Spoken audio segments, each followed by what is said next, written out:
Hi, my beautiful family. Welcome to Mr. Peter's Stories. My beautiful family member, stop for a moment and take a deep breath.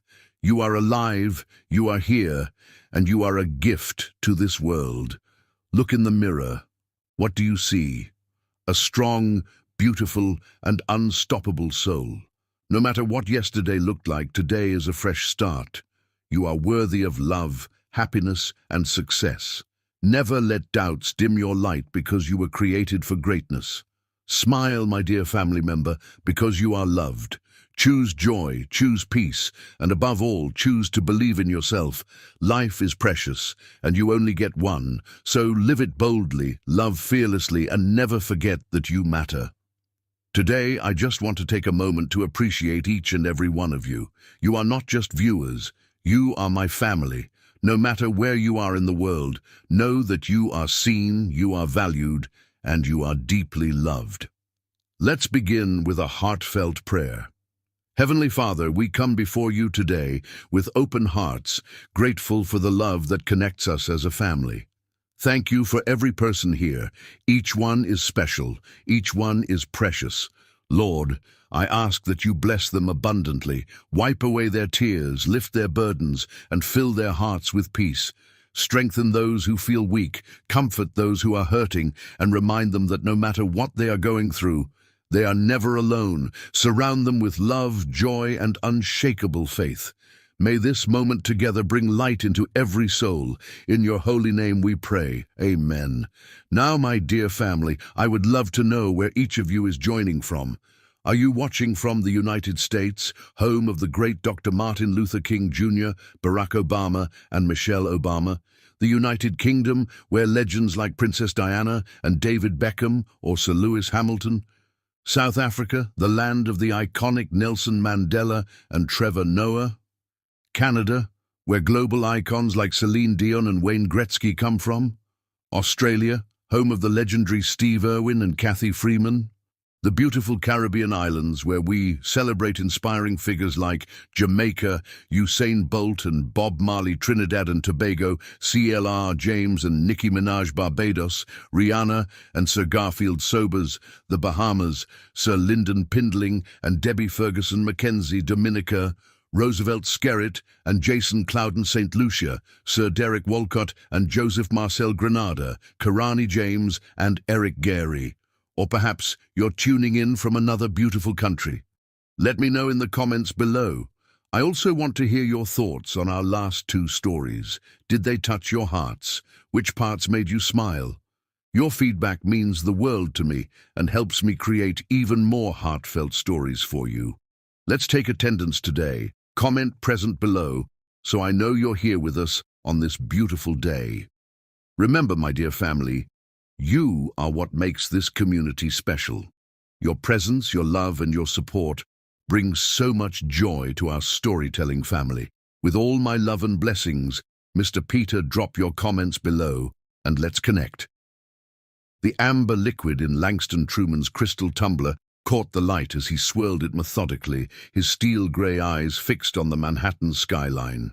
40 floors above the city, he stood like a colossus, untouchable, unbreakable. His empire stretched across continents, his name whispered with equal parts fear and reverence in boardrooms from Tokyo to London. Mr. Truman. His assistant's voice barely penetrated his thoughts. They're waiting. Langston didn't turn. Let them wait. Power was measured in the moments others spent anticipating your arrival. At 42, Langston had mastered that lesson better than his Harvard professors could have dreamed. His fingers brushed against the platinum watch on his wrist, a reminder of time's value and his dominion over it. Your father's attorneys have been waiting 45 minutes, Jax pressed, his voice careful but insistent. A muscle twitched in Langston's jaw. My father is dead. And yet his will continues to dictate your future. The truth in those words burned more than the scotch sliding down Langston's throat. He drained the glass and set it down with deliberate control, though what he wanted was to shatter it against the wall. Very well. He adjusted his Tom Ford suit jacket, midnight blue, custom-tailored to accentuate the physique he maintained with ruthless discipline. Let's hear what chains the old tyrant forged for me from beyond the grave. The conference room fell silent as he entered. 7 men and 2 women, legal predators all, rose from Italian leather chairs. Their collective net worth might impress others, but to Langston, they were merely messengers. Mr. Truman, Gregory Blackwell, his father's personal attorney for 3 decades, extended his hand. Thank you for joining us. Langston ignored the pleasantry, taking his seat at the head of the table. Spare me the performance, Gregory.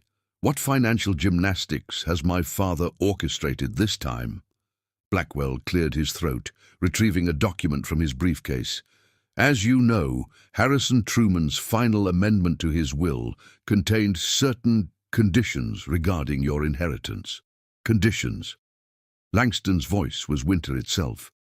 A curious word for blackmail. The remaining 40% of Truman Global's voting shares will pass to you, but only upon fulfillment of a specific requirement. Blackwell paused, his eyes dropping to the document rather than meeting Langston's gaze. Marriage, within 6 months of today's date. A glacial silence descended upon the room. Langston's expression remained unchanged, though beneath the table his right hand curled into a fist. I see my father's sense of humor remains intact, despite his decomposition. The words were delivered with surgical precision. And is there a specific bride he selected from the grave, or am I permitted that small freedom? Blackwell shifted uncomfortably. There is, in fact, a stipulation regarding the bride. Of course there was. Harrison Truman had orchestrated every detail of Langston's life, his education, his career path, even his romantic entanglements. Why would death change that pattern? Della Miles. The name hung in the air, unfamiliar, yet carrying the weight of inevitability. Winston Miles's daughter. Langston arched an eyebrow. The telecommunications magnate. Yes. The merger would position Truman Global to dominate the emerging quantum communications sector. Your father and Winston Miles had discussed this arrangement before his passing. Langston's laugh held no warmth. How perfectly medieval. And what does Ms. Miles think of being bartered like 16th century chattel? A new voice entered the conversation. Feminine, confident, with an edge that commanded attention. Ms. Miles thinks your father was a calculating bastard, but at least he understood business. Langston turned, his practiced indifference faltering for a millisecond. She stood in the doorway like a vision from another world, tall, with skin the color of burnished mahogany, her curves accentuated by a white power suit that should have looked corporate, but somehow channeled sensuality instead. Her hair formed a crown of intricate braids, and her eyes, dark, intelligent, and utterly unimpressed, met his without hesitation. Della Miles. She crossed the room with the grace of a panther, extending a hand tipped with deep red nails. I assume you're the reluctant groom. Langston rose, taking her hand not in a shake but turning it slightly, an almost antiquated gesture that stopped short of a kiss. Langston Truman. Apparently we're being sold to each other. My condolences. Her smile was razor-sharp. Save them. I'm here because my father's medical care costs 7 figures annually, and this arrangement guarantees Miles Communications remains under family control. She reclaimed her hand. I assume you have similar practical motivations. 40% of Truman Global would be difficult to replace. He gestured to the empty chair beside his. Shall we discuss the terms of our mutual imprisonment? As she took the seat, a subtle scent enveloped him, not the cloying perfume he was accustomed to from the women in his circle, but something earthier with notes of jasmine and amber. It was distracting. Blackwell resumed, outlining the marriage requirements. Minimum duration of 3 years, public appearances together at key events, establishment of a shared residence. And of course, he added with visible discomfort, the expectation of an heir within the first 2 years. Della's laugh was unexpected, rich and genuine, with a musicality that seemed out of place in the sterile conference room. Of course, nothing solidifies a business transaction like a baby. Langston studied her profile. Her composure was remarkable considering the circumstances. Most women would be either furious or calculating their share of his fortune. She seemed merely amused by the absurdity. "I have additional terms," Langston stated, drawing attention back to himself. "A prenuptial agreement protecting both our interests, separate bedrooms in our shared residence, public unity but private autonomy." "Agreed," Della responded without hesitation. "I also require continued leadership of Miles Communications' African Expansion Initiative and 2 weeks monthly in Lagos to oversee operations." 1 week monthly, Langston countered automatically, with video conferencing for the remainder. Her eyes narrowed slightly. 10 days with your jet at my disposal." "Done." The attorneys exchanged glances, clearly unprepared for this efficient negotiation. "There's one more thing," Della added, her tone shifting subtly. "While I understand this is a business arrangement, I expect fidelity during its duration. I won't be humiliated by tabloid photos of my husband with other women." The request surprised him. "Agreed, provided the expectation is mutual." "Of course." Something flashed in her eyes, a challenge or perhaps amusement. "Though I'm curious, will that requirement prove difficult for the infamous Langston Truman? Your reputation with women precedes you, as does yours." The words escaped before he could censor them. Her expression cooled immediately. "Meaning?" Langston maintained eye contact.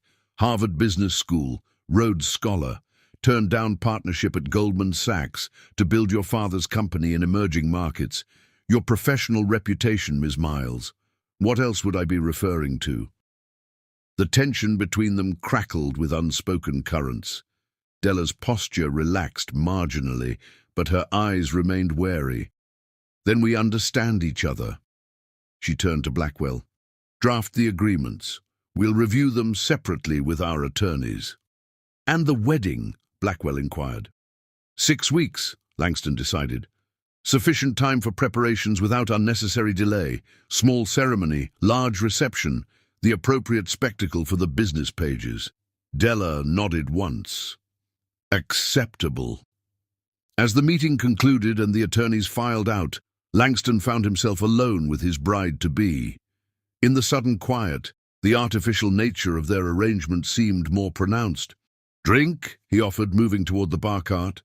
"Macallan 18, neat."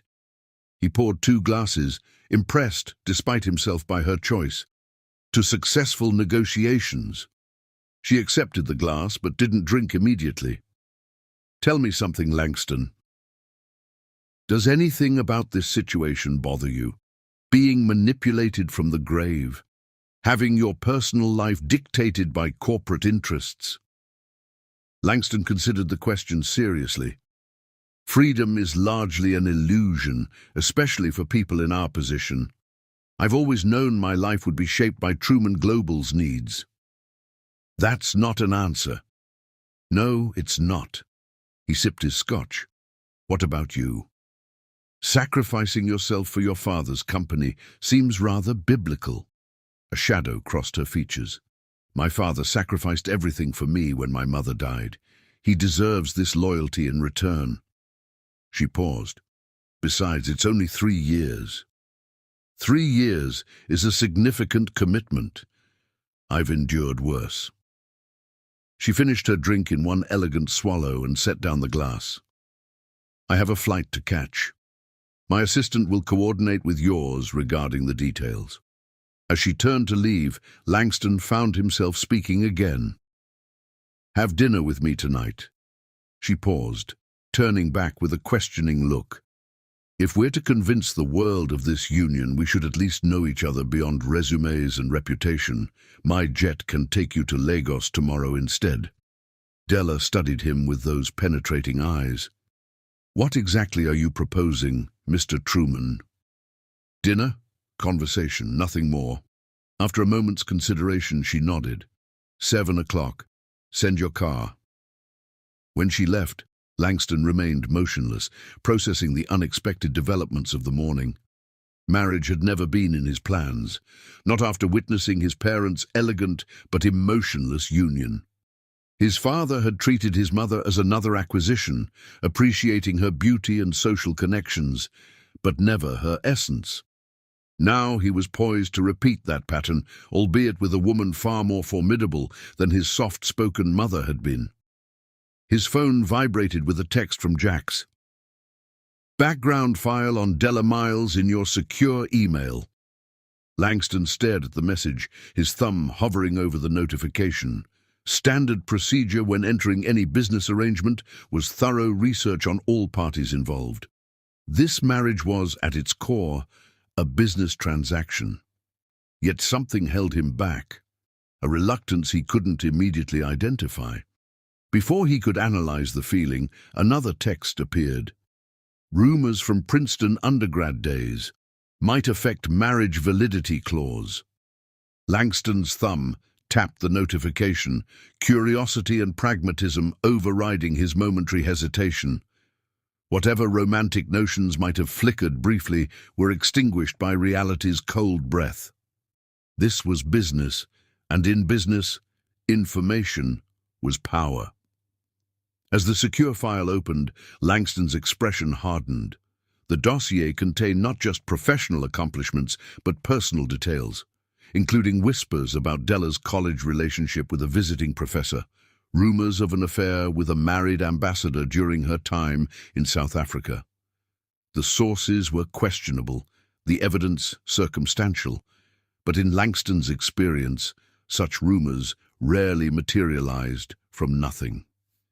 He closed the file, a new calculation forming in his mind.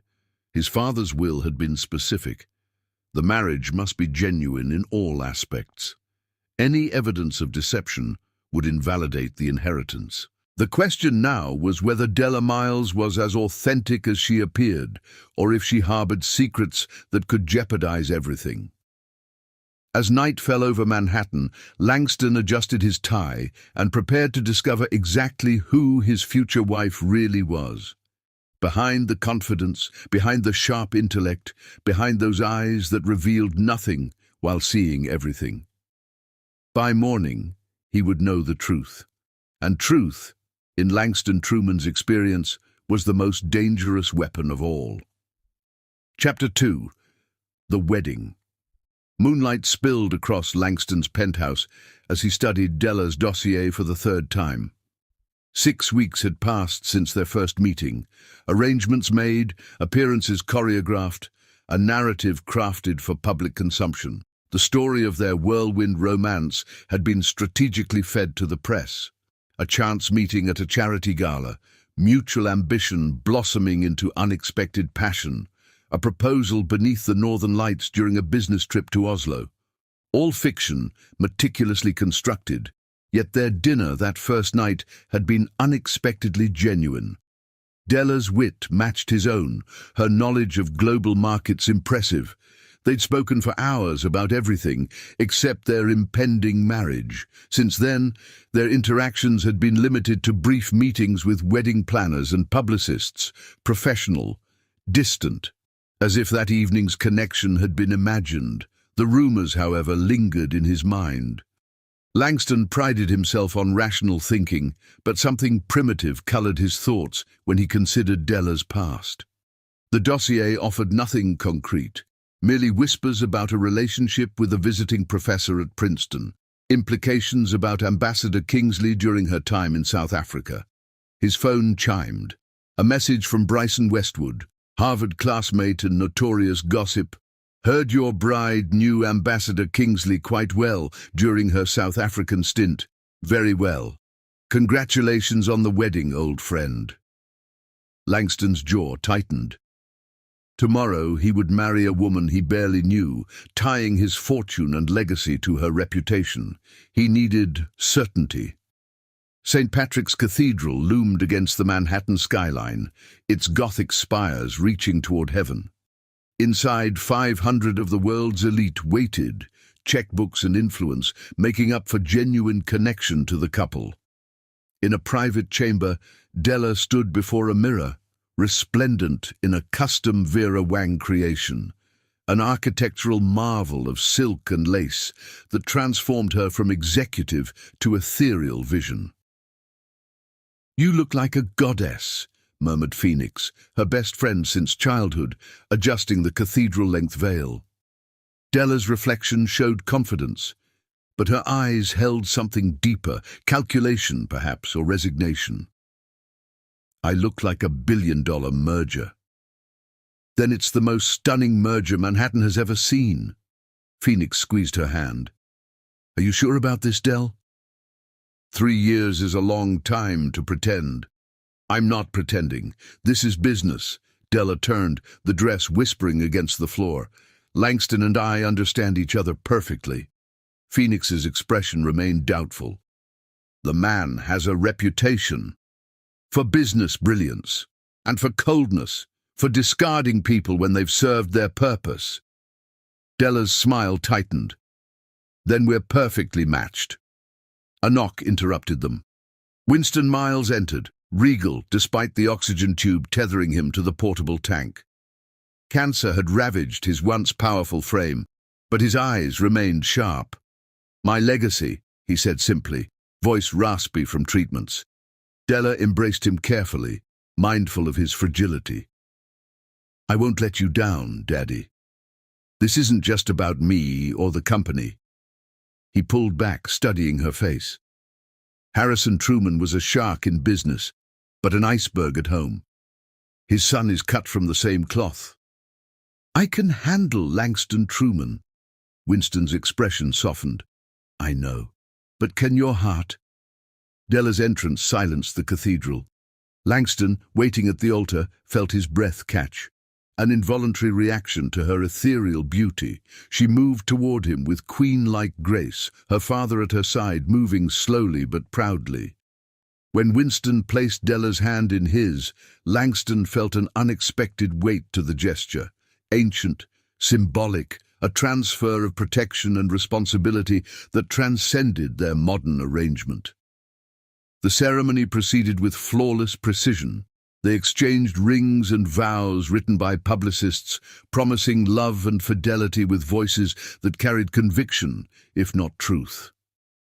When the bishop pronounced them husband and wife, Langston cupped Della's face with surprising gentleness. Their kiss lasted precisely long enough to seem passionate without crossing into impropriety. "You're an excellent actor," Della whispered against his lips. "As are you, Mrs. Truman," he returned, offering his arm. The reception at the Metropolitan Club transformed centuries of tradition into modern opulence.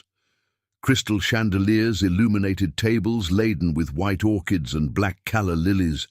A string quartet played as guests consumed Michelin-starred cuisine and vintage champagne. As they moved through obligatory dances and conversations, Langston kept Della close, his hand resting possessively against the small of her back. To observers, the gesture seemed romantic, a husband unable to break physical contact with his bride. Only Della felt the tension in his fingers, the subtle control in his touch. "You're rather convincing," she murmured during their first dance, bodies moving in perfect rhythm despite having never practiced. "I've always excelled at persuasion." His eyes tracked over her face, searching. "Tell me, Della, has anyone ever truly known you, beyond the accomplished facade?" The question caught her off guard. "That's rather philosophical for a wedding reception." "Consider it curiosity about my new wife." She matched his gaze without flinching. "Has anyone ever truly known you, Langston?" A ghost of a smile touched his lips. "Touché." From across the room, Langston observed her, the way she commanded attention without seeking it, how her smile transformed from professional to genuine when speaking with her father.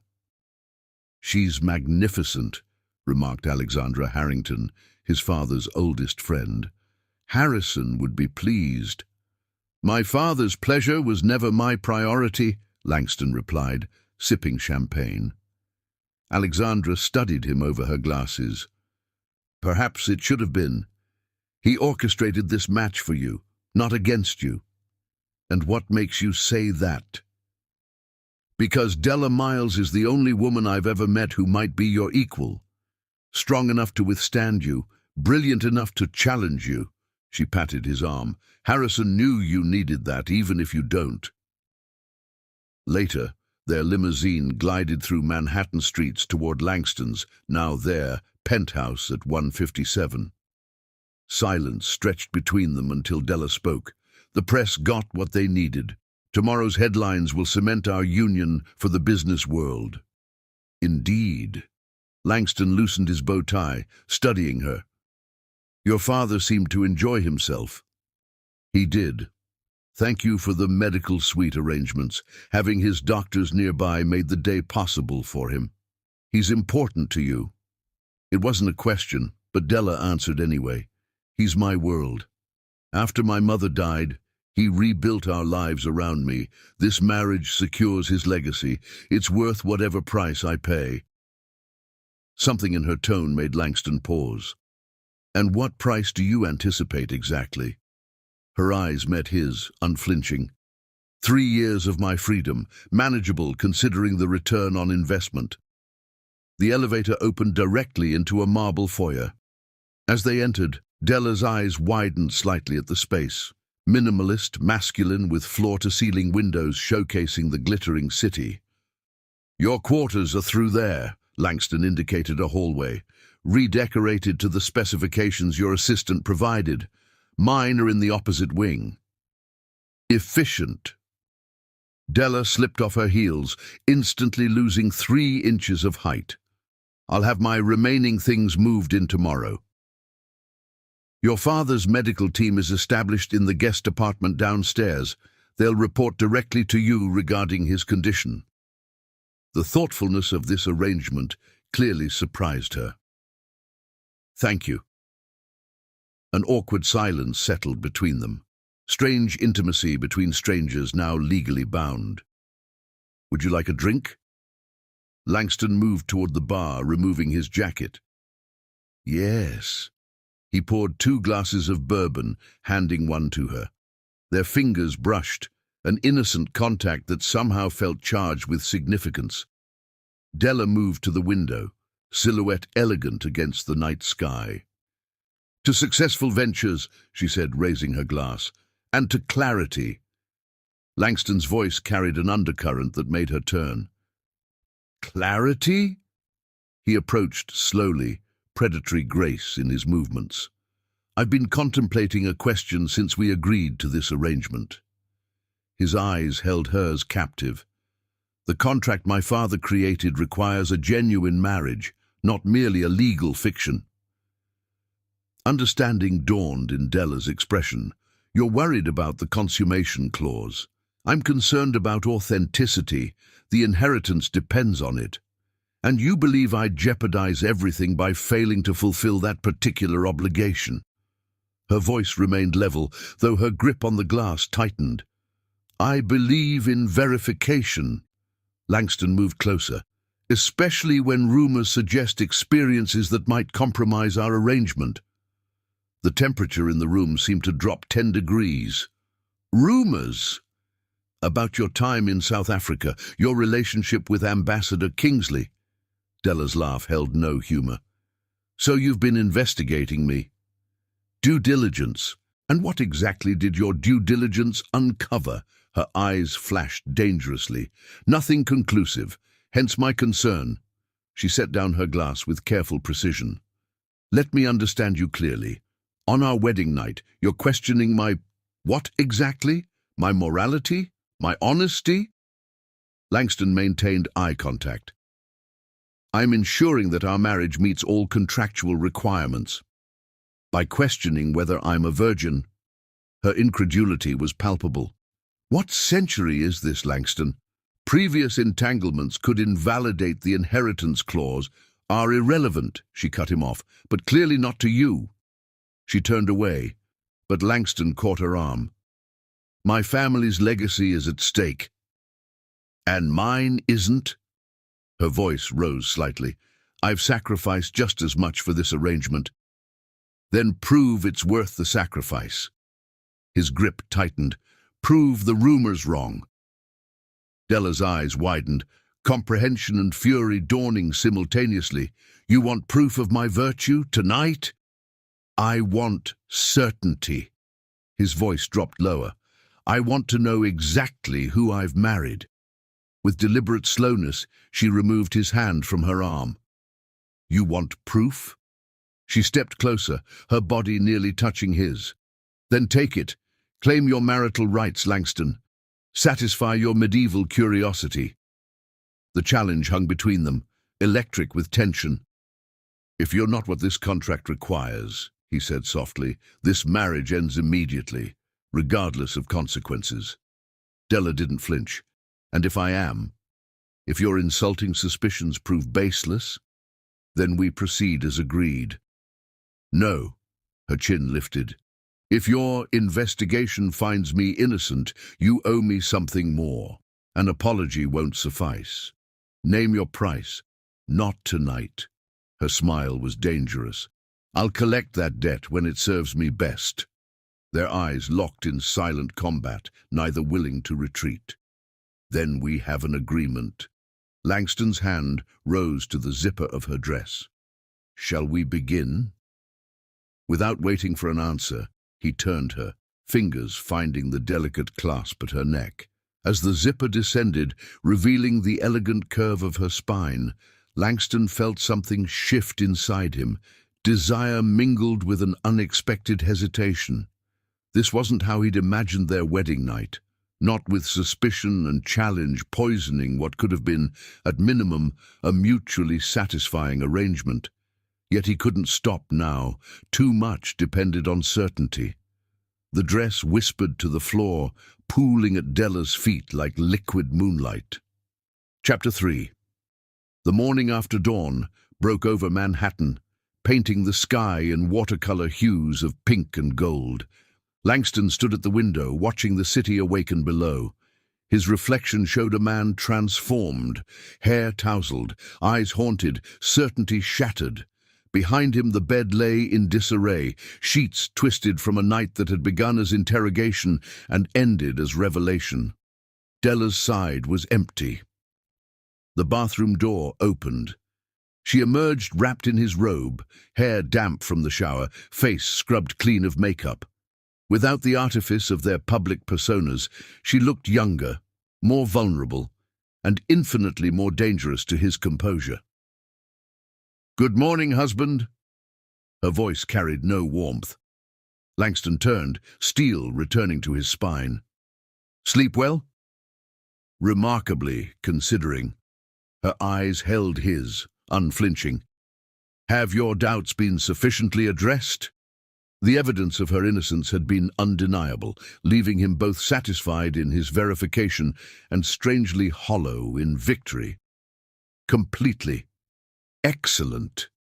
She moved to the closet where a single suitcase waited. "Then our arrangement can proceed as planned. Where are you going?" "Lagos. The merger announcement with Nigerian Telecom won't wait."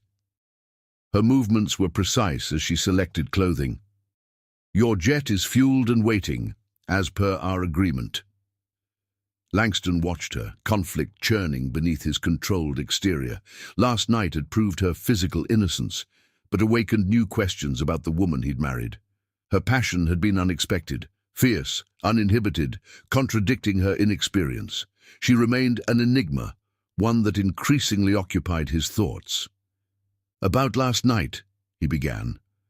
"A contractual obligation fulfilled." She disappeared into the bathroom, returning moments later dressed in a sleek business suit. Nothing more. Her dismissal stung more than it should have. "You're angry. I'm pragmatic. She closed the suitcase with a decisive click. You needed proof. You have it. Now I need to secure my father's legacy. The mention of her father triggered something in Langston. Unexpected empathy, or perhaps recognition of motivation he could understand. Della, save it. She faced him directly. You've shown me exactly who you are, Langston. A man so consumed by control, he would humiliate his wife on their wedding night, rather than risk vulnerability. The accuracy of her assessment left him momentarily speechless. I'll be in Lagos for 10 days, she continued, checking her watch. When I return, I expect my apartments to be ready. We'll establish a public appearance schedule that minimizes our actual time together.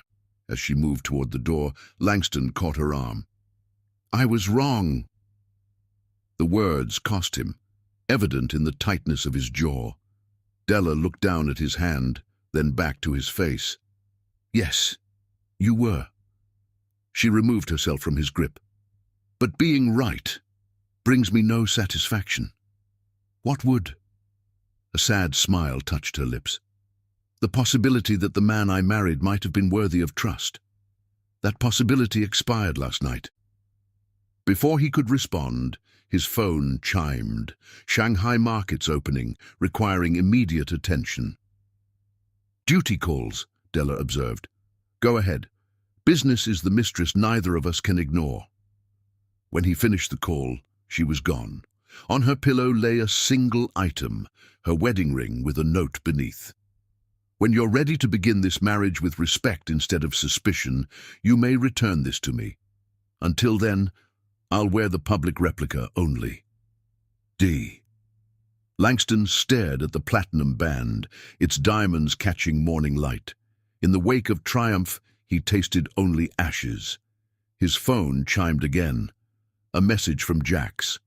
Urgent situation developing with Singapore acquisition.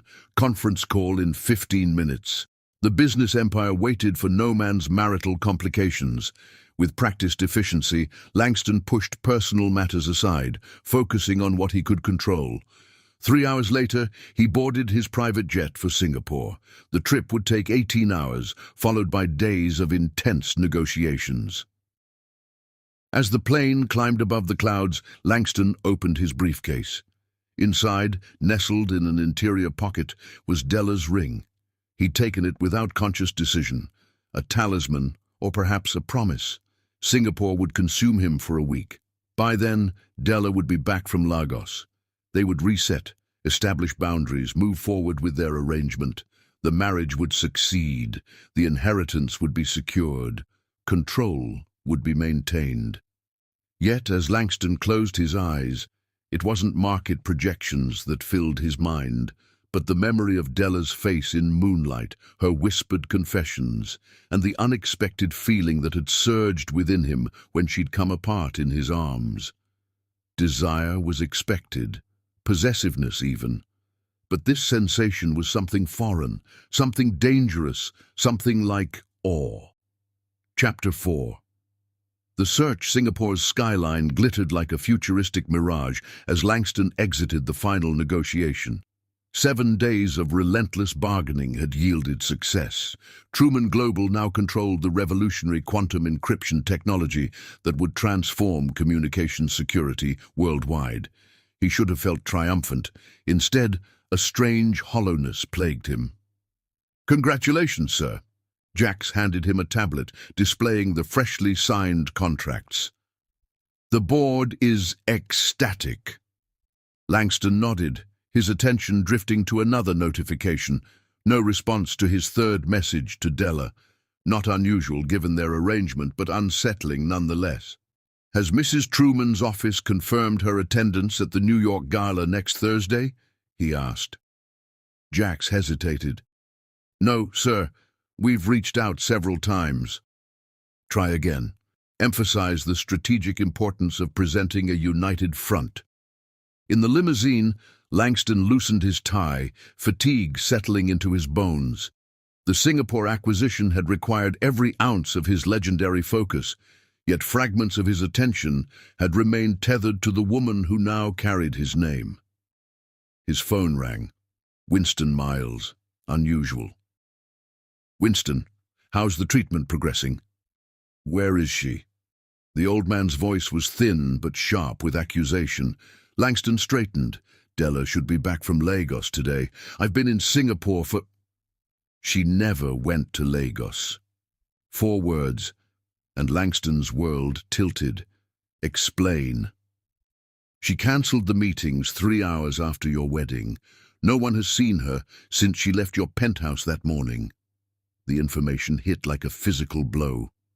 "That's impossible.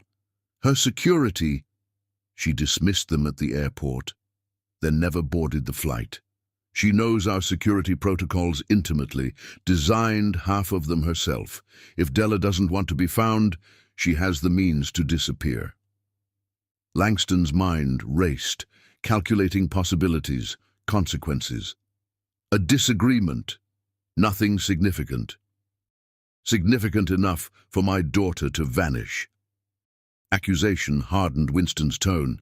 "If you've hurt her, I need to make some calls." 3 hours later, Langston strode into his Manhattan penthouse, rage and something disturbingly like fear coursing through him. The investigation had yielded alarming results. Della had withdrawn $50,000 cash, taken her passport, and vanished. No credit card usage, no phone signal. Her final recorded words to her driver, "I need space to think clearly." The penthouse felt abandoned, her presence erased from spaces she'd barely occupied. In their bedroom, the wedding ring remained where she'd left it, the note now feeling like mockery. "Get me Phoenix Kavanaugh," he ordered Jax. "Now." Phoenix arrived an hour later, designer suit and dreadlocks creating a striking silhouette against the penthouse's minimalism. Her expression conveyed neither surprise nor concern.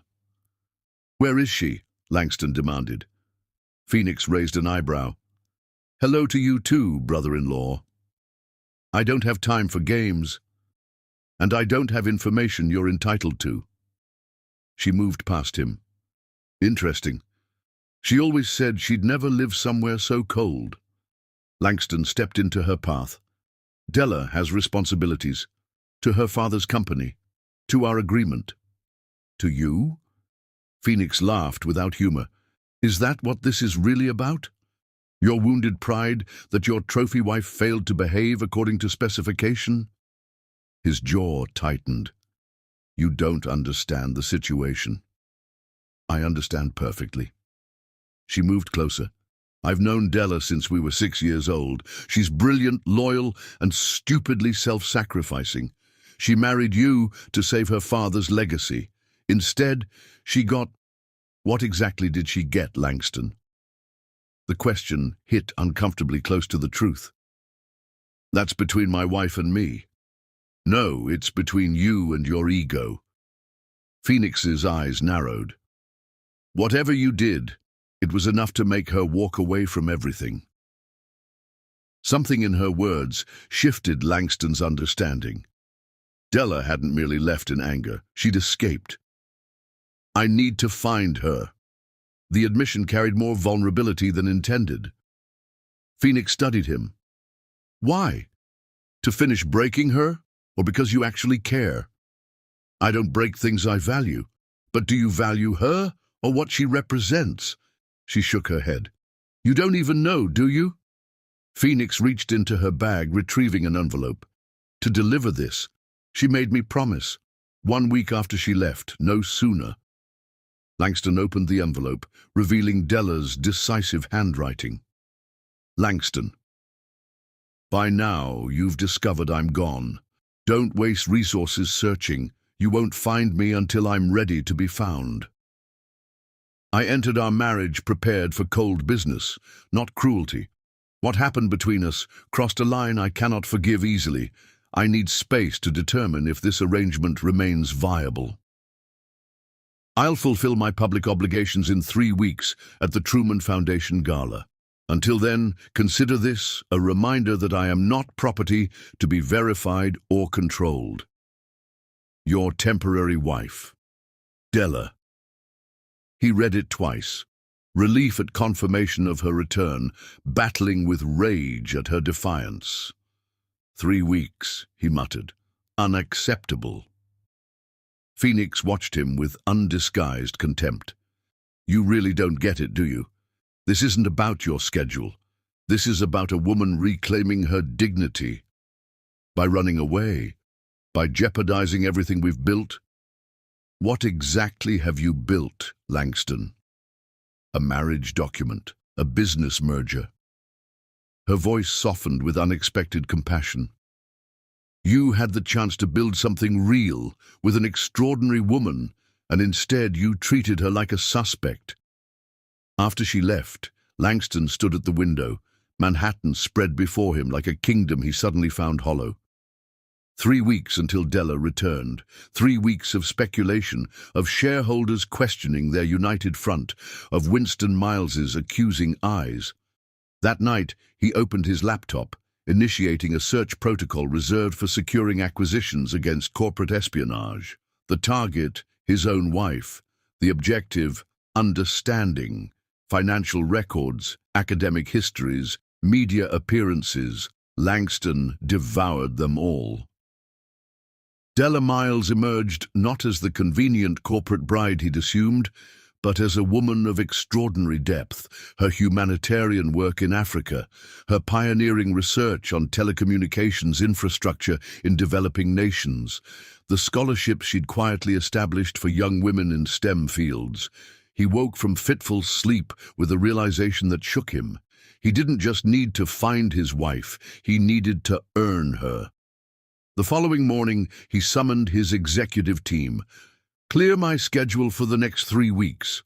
Jax looked up in alarm. Sir, the Tokyo merger can wait. The Malibu acquisition as well. Delegate what you can. Postpone the rest.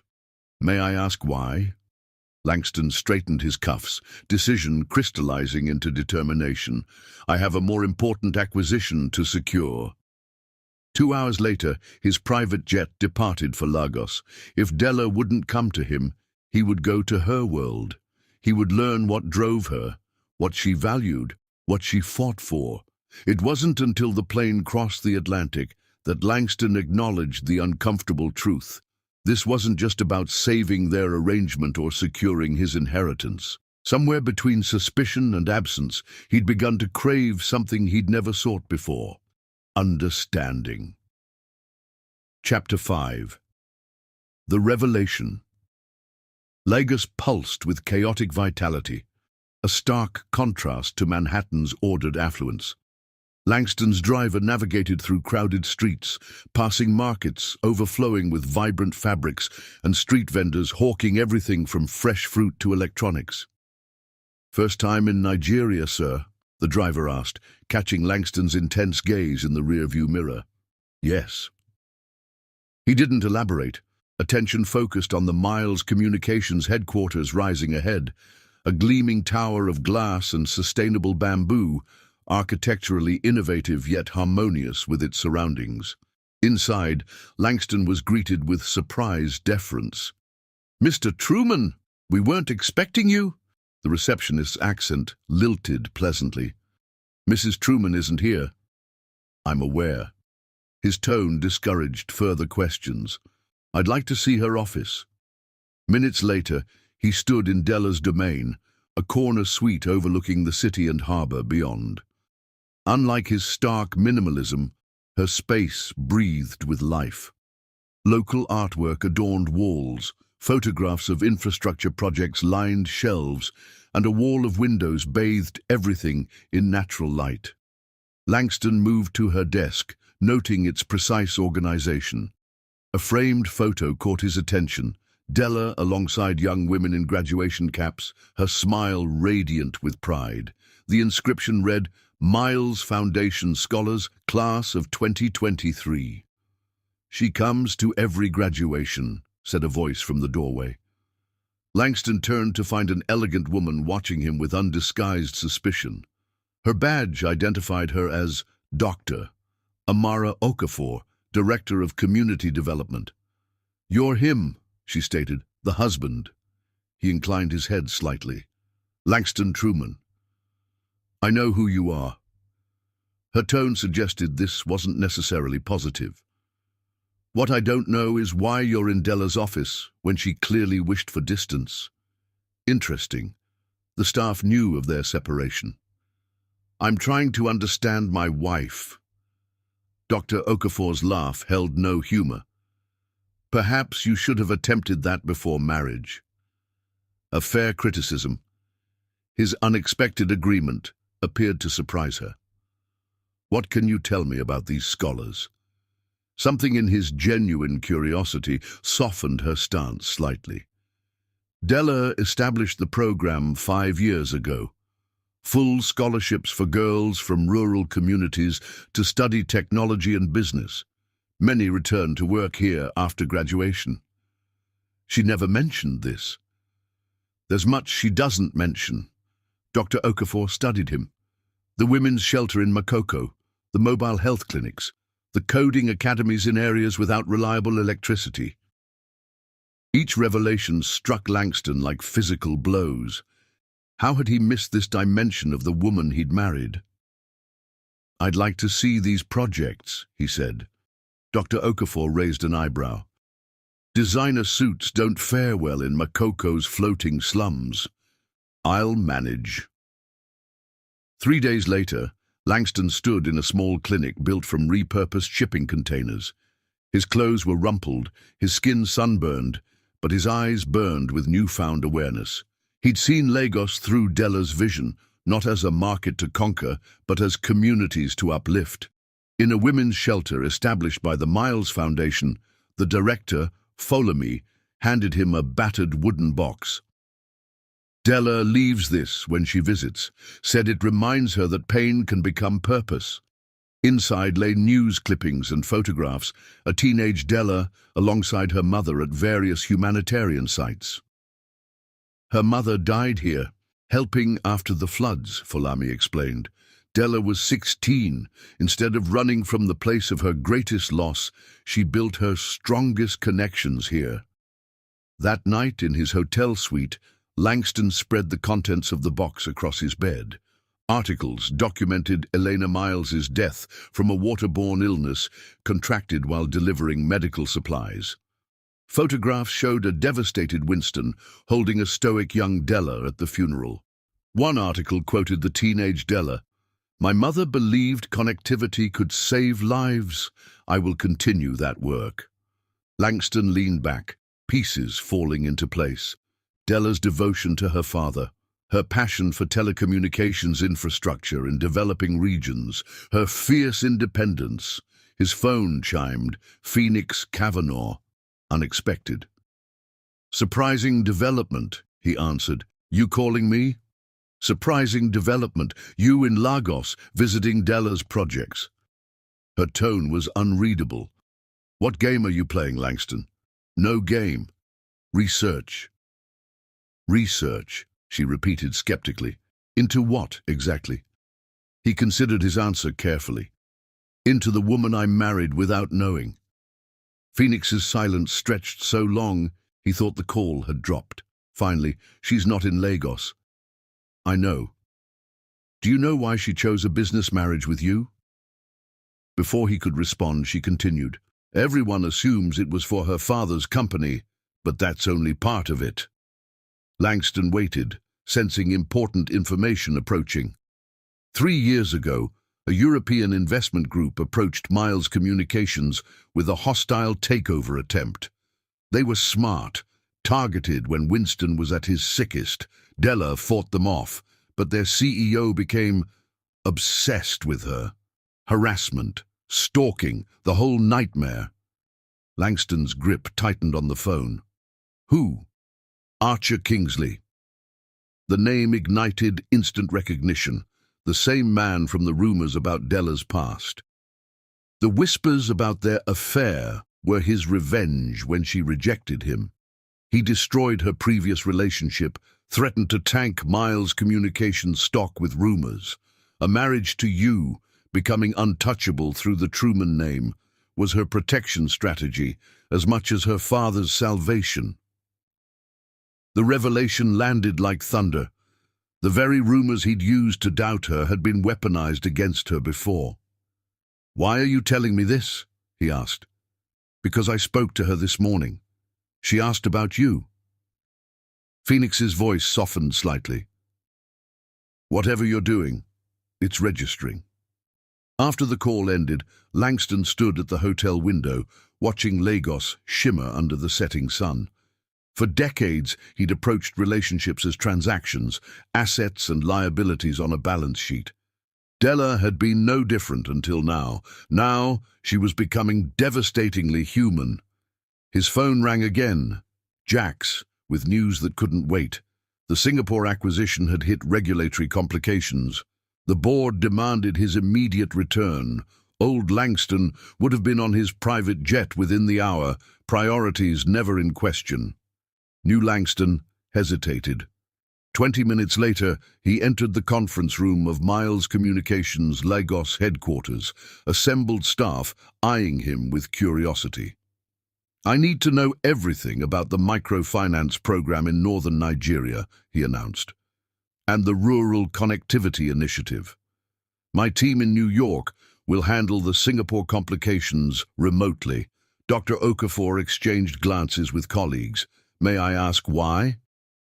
"Because I'm going to restructure Truman Global's African investment strategy to complement these programs rather than compete with them."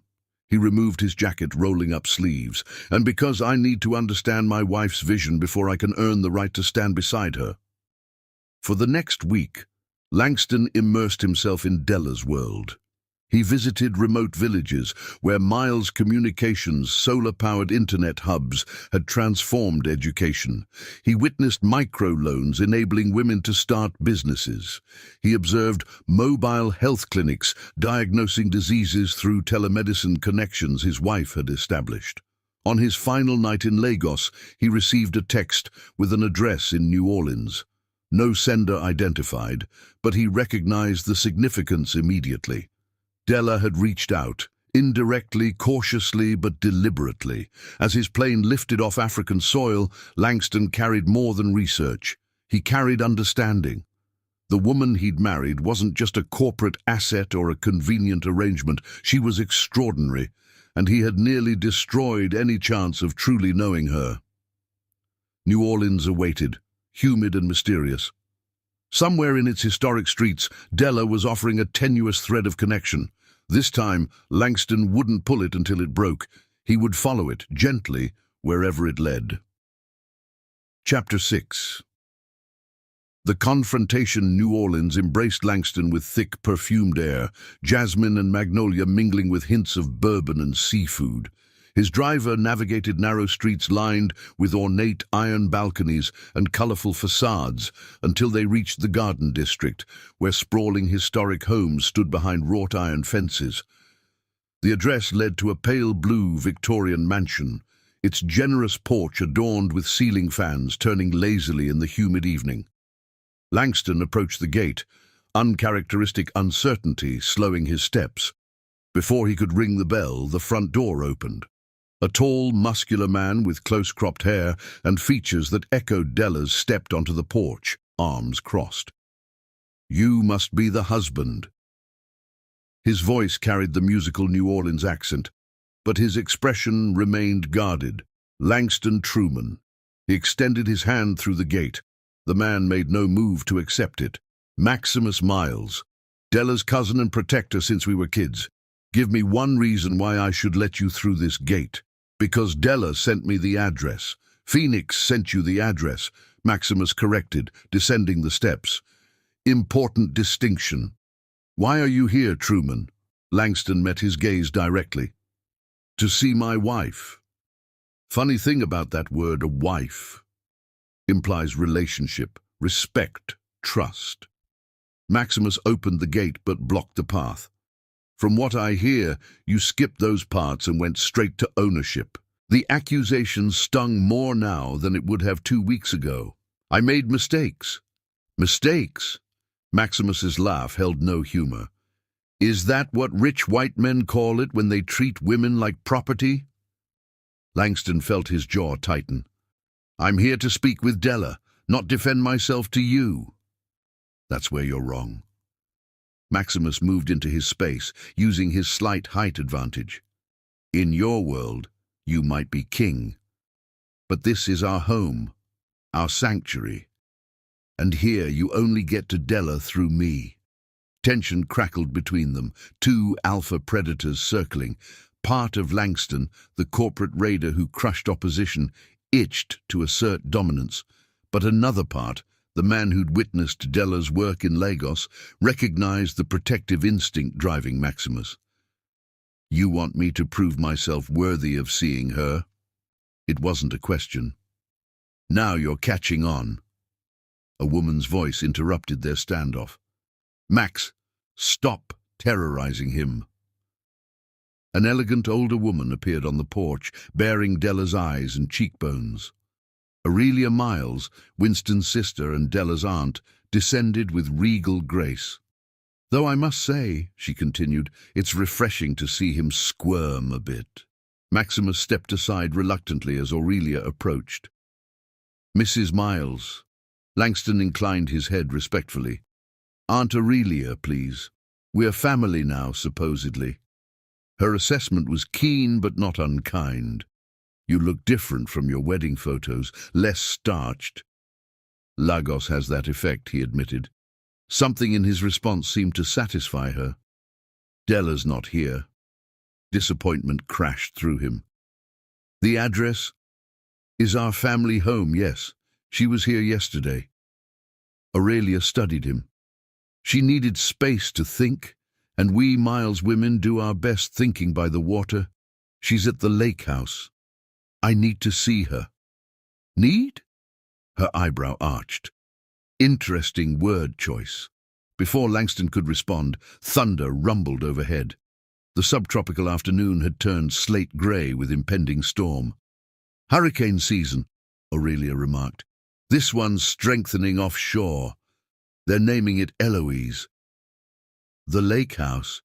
Is it safe? Langston asked, priorities shifting instantly. Maximus and Aurelia exchanged glances.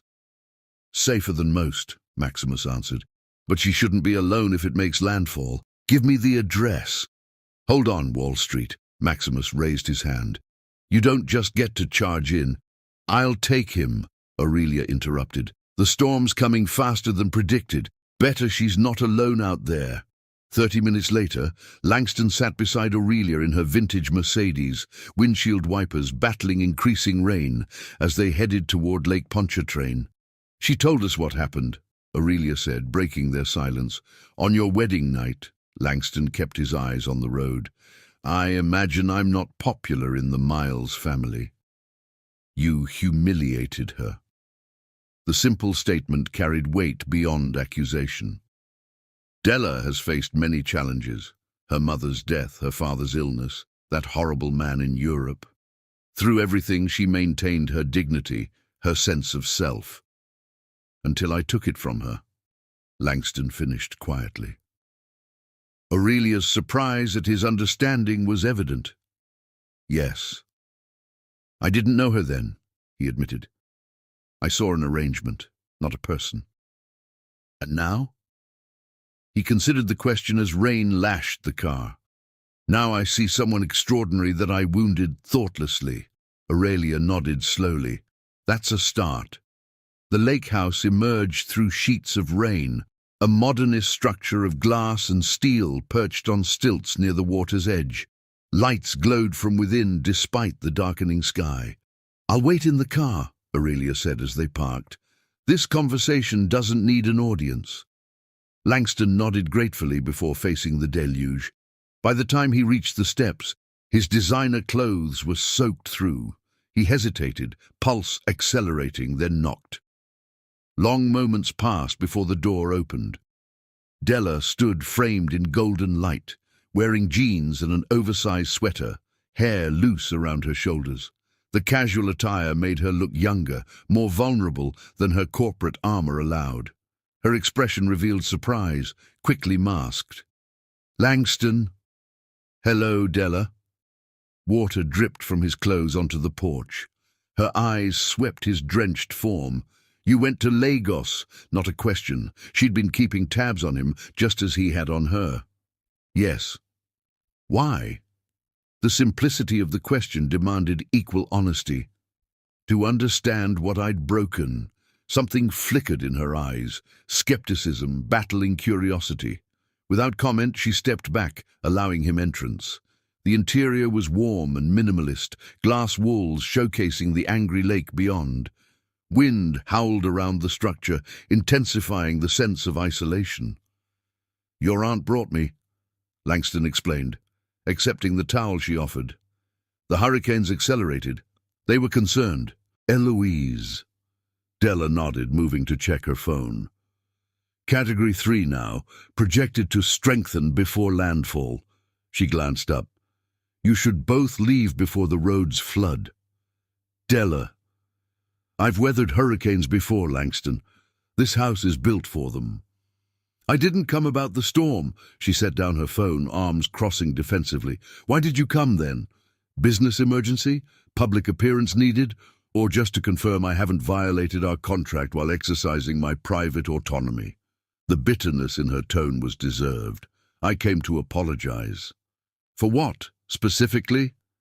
"The suspicion, the accusations, or the way you used my body to verify my worth?" Each word landed like a physical blow. "For all of it. For reducing you to a transaction when you deserve to be valued as the extraordinary person you are." Surprise flickered across her features before skepticism returned. "What exactly happened in Lagos to prompt this revelation?"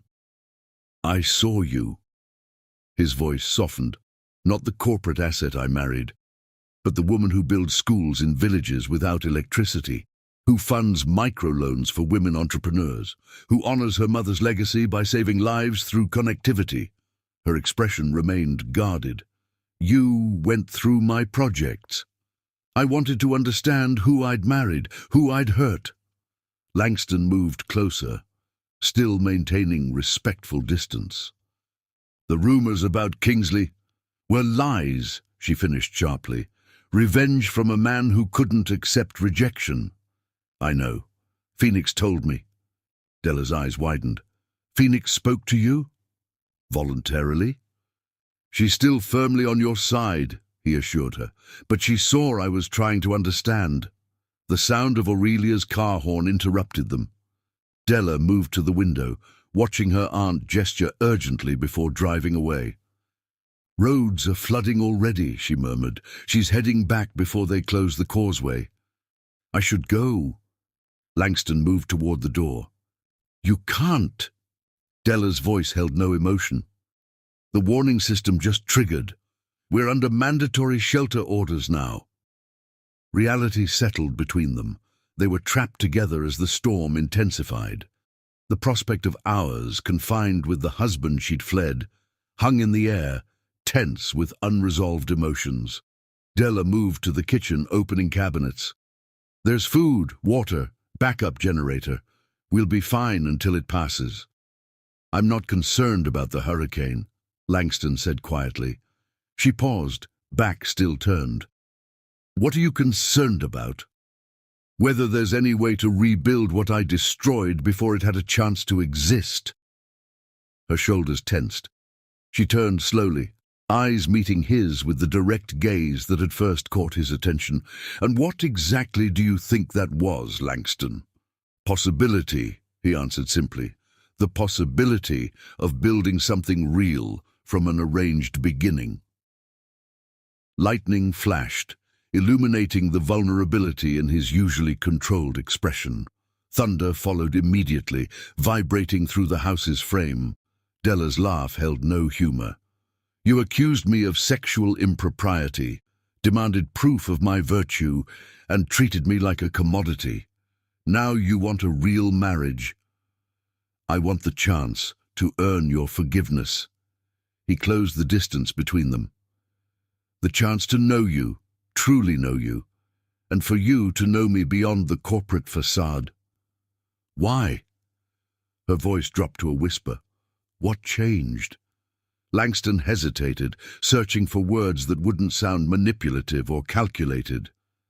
I changed, he said finally.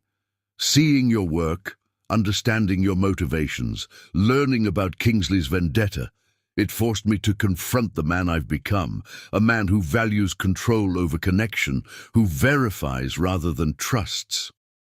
The storm raged outside, mirroring the emotional turbulence within. Della stood perfectly still, searching his face for deception and finding only raw honesty. I don't trust easily, Langston. Her voice was almost lost beneath the wind's howl. Not anymore. I know. He reached slowly into his pocket, retrieving her wedding ring. I've carried this since you left it, not to return it until I deserve to. She stared at the platinum band glittering in his palm. And do you think you deserve to now? No, he admitted, but I'm asking for the chance to try. Beyond the windows, Lake Pontchartrain churned with hurricane fury, waves crashing against the shoreline. Inside, two people stood at their own crossroads, one seeking redemption, the other weighing the risk of another wound, against the possibility of something authentic growing from artificial beginnings. The power failed before Della could respond, plunging them into storm-shadowed twilight. Chapter 7. The storm darkness enveloped them as wind screamed around the lake house. Della moved with practiced efficiency, locating battery-powered lanterns that cast long shadows across the modern interior. Generator should kick in automatically, she said, voice calm despite the chaos outside. If not, there's a manual override in the basement. Langston watched her methodical preparation, the way she checked windows, secured loose items, moved with purpose rather than panic. This was yet another side of his wife he'd never witnessed, cool competence in crisis. "What can I do?" he asked. She glanced up, seeming surprised by the offer. "Check the basement door. Sometimes it sticks during pressure changes." They worked in tandem, securing the house against Eloise's growing fury. When the generator hummed to life, restoring limited power to essential systems, Della visibly relaxed. "We should be fine now," she said, pushing damp hair from her face. "The structure's rated for Category 5. Worst case, we lose the dock and some landscaping." Langston nodded, acutely aware of the greater storm between them, more dangerous than any hurricane. "You're good at this. Crisis management." "Practice." She moved to the kitchen, filling an electric kettle. "Tea, please." The mundane activity created illusion of normalcy, though nothing about their situation was normal. Married strangers trapped by nature's fury, forced into proximity when emotional wounds remained raw. Della handed him a steaming mug. "My mother was a catastrophe nurse," she said unexpectedly. "Taught me to prepare for worst-case scenarios without letting fear dictate decisions." "Is that why you went into infrastructure development? Preparation against disaster?" Her eyebrow raised slightly, surprised by his insight. "Partly. Connectivity saves lives during crises, remote diagnosis, early warning systems, resource coordination. Your mother would be proud." The words emerged without calculation. Something shifted in Della's expression, wariness giving way to momentary openness. She would have liked the Nigerian telemedicine program. "Tell me about her." The simple request breached the professional wall between them. For a moment, Della seemed to consider maintaining distance, but the storm's isolation created strange intimacy. Elena Miles, brilliant, fearless, stubborn. A small smile touched her lips. "She met my father when he was installing communication systems in Honduras after an earthquake. She was treating survivors, called him an arrogant corporate vulture capitalizing on misfortune." "Sounds familiar," Langston commented, earning a reluctant smile. "Dad always said he fell in love instantly. Took him 6 months to convince her he actually cared about connecting isolated communities." Della sipped her tea. They were opposites in many ways, but shared core values. Partnership in its truest form. Unlike our arrangement, Langston acknowledged quietly, the house shuddered as a powerful gust struck. Della moved to the windows, watching palm trees bend like rubber in the wind. I was 16 when she died, she continued, back turned to him. Cholera outbreak after flooding in Nigeria. She insisted on going despite the risks. Said doctors couldn't ask others to take chances they wouldn't take themselves. That shaped you. She turned, studying him with newfound curiosity. You've done your research. I've tried to understand the woman I should have known before making accusations. A particularly violent wind gust rattled the windows. Simultaneously, a sharp crack echoed from outside. Both moved to look as lightning illuminated a massive oak tree, suddenly precarious near the house. Basement, Della decided instantly. That tree won't hold if the winds increase. They gathered essentials, lanterns, water, phones, and descended narrow stairs to a surprisingly comfortable space. Equipment storage lined one wall, but the remainder resembled a small apartment. Sofa, television, even a compact kitchen area. My storm bunker, Della explained. I sometimes stay here during hurricane season to monitor community response systems.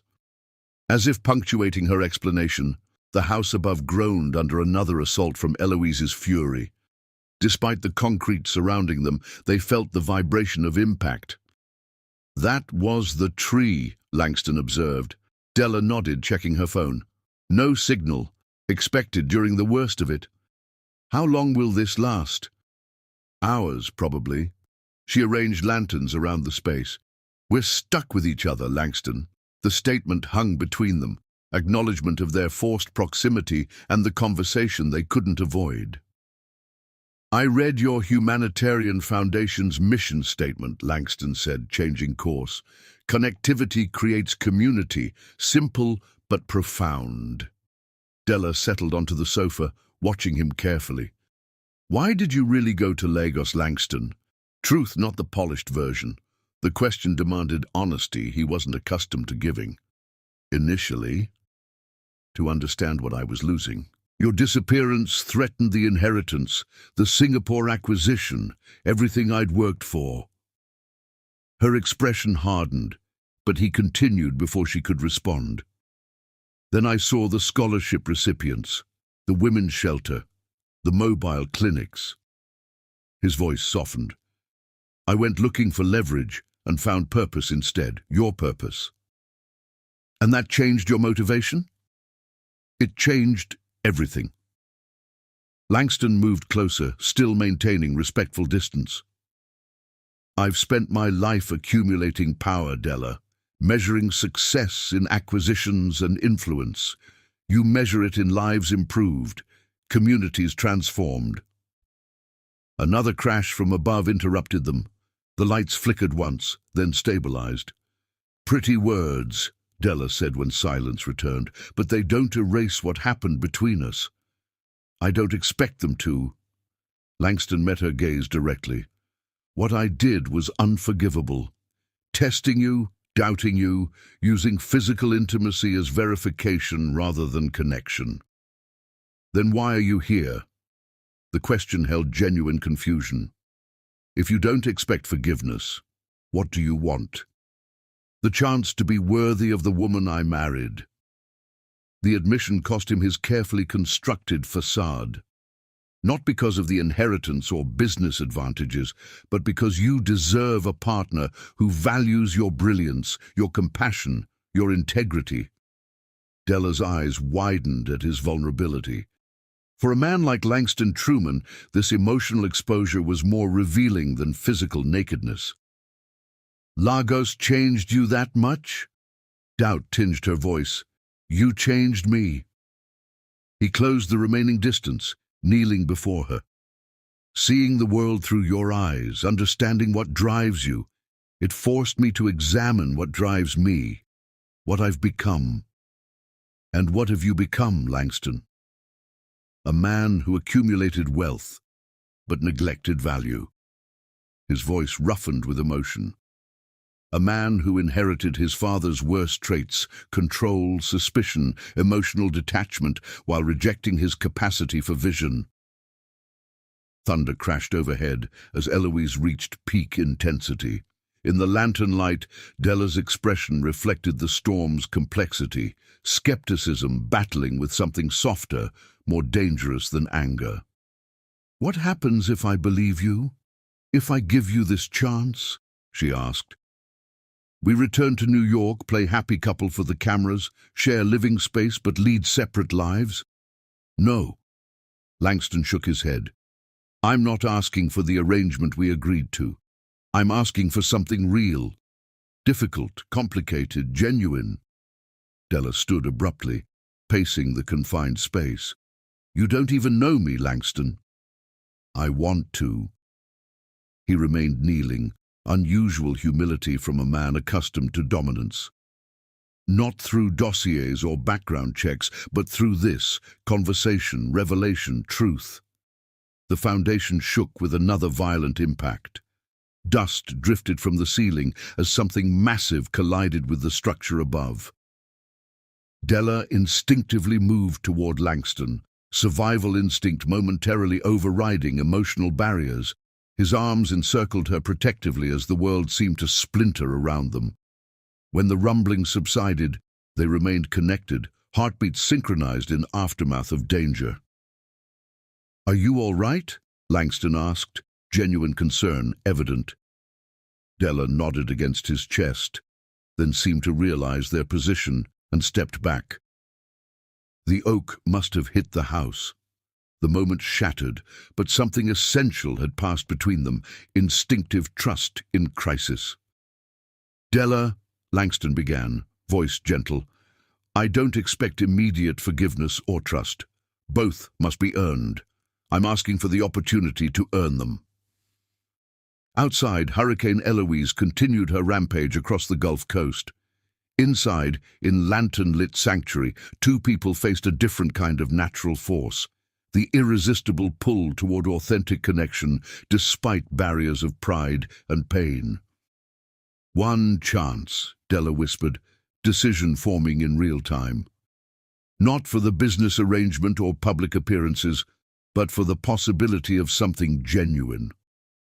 Langston nodded, understanding the gravity of what she offered. "That's all I ask." As the storm raged toward its inevitable conclusion, they talked through the night, sharing histories, regrets, aspirations. For the first time, they met as equals, without agendas or pretense. By morning, when Eloise had spent her fury and dawn painted the flooded landscape in gentle pinks and golds, something had shifted. Not forgiveness, not yet, but possibility, tenuous, fragile, genuine. The storm had changed them both. Chapter 8. The Rivals. Sunlight streamed through the windows of Aurelia's Victorian as Della sipped coffee on the wide porch. 3 days had passed since Hurricane Eloise's fury. The storm had damaged the lake house roof and destroyed the dock, but had gifted something unexpected, a fragile truce between Della and Langston. They'd returned to New Orleans once roads cleared, retreating to separate rooms in her aunt's house. Distance by day, honest conversations by night, a strange courtship after their backward beginning. "Morning, sunshine." Maximus emerged from the house, eyeing his cousin skeptically. "How's the marriage rehabilitation project going?" Della smiled despite herself. "Don't call it that." "What would you call it?" "The Billionaire's Redemption Tour." "I'd call it complicated." She watched a hummingbird dart among Aurelia's flower pots. "He's different from what I expected." Before she could elaborate, Langston appeared in the doorway, looking incongruously casual in borrowed clothes, jeans and a simple button-down replacing his usual bespoke suits. "Morning." His eyes found Della's, a private message passing between them. Maximus made a theatrical gagging sound. "I'm getting breakfast." He clapped Langston's shoulder as he passed, the gesture both warning and reluctant acceptance. Langston took his place beside Della, accepting the coffee she offered. Your family's protective instincts are impressive. The Miles fortress, she agreed, impenetrable to outsiders. His phone buzzed, the third time in 30 minutes. Della noticed his deliberate choice to ignore it. Singapore? She guessed. Langston nodded. The regulatory issues escalated, boards demanding my return. You should go. The words carried no accusation. Business won't wait, even for hurricanes and marital reckonings. It can wait another day. His gaze remained on her. The Foundation Gala's tomorrow night in New York. I thought we might fly back together. The invitation stood between them, return as a united front, their first public appearance since the wedding. The prospect stirred complicated emotions. Their conversations during and after the storm had built bridges across the chasm between them, but trust remained tenuous. All right, she agreed finally. Together. Something like relief crossed his features. Before he could respond, a sleek black Audi pulled up to the curb. The man who emerged made Della freeze mid-breath. Tall, blonde, impeccably dressed in European tailoring, Archer Kingsley approached the gate with confident strides. "Della Miles," he called, his British accent carrying easily across the garden. "Or should I say, Mrs. Truman now?" Langston straightened, instantly alert to her tension. "Who is that?" "Archer Kingsley." The name felt poisonous on her tongue. "European Telecom Group." Understanding darkened Langston's expression. The stalker, the source of the rumors. She nodded tightly as Archer reached the gate. "What a delightful surprise," Archer continued, voice oozing false charm. "I was in Houston for energy sector meetings when I heard about the hurricane hitting New Orleans. Your assistant in New York mentioned your father was staying with family here. Simple deduction from there." "You've been monitoring my office communications," Della said, anger rising in her voice. Archer smiled without warmth. "Intelligence gathering is essential in telecommunications. You taught me that." Langston moved protectively beside Della. "Mr. Kingsley, unexpected visit." Archer's gaze shifted, assessing Langston with calculating precision. "Ah, the husband himself. Congratulations on your recent nuptials. Surprising development, that." "Not when you understand what Della was escaping," Langston replied coolly. Something dangerous flickered in Archer's expression. "Escaping? What an interesting characterization." He turned back to Della.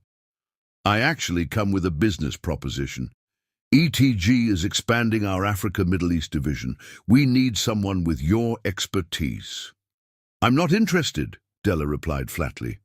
10 million annual salary, complete operational autonomy, triple your current foundation budget." Archer's smile sharpened. "And distance from your arrangement."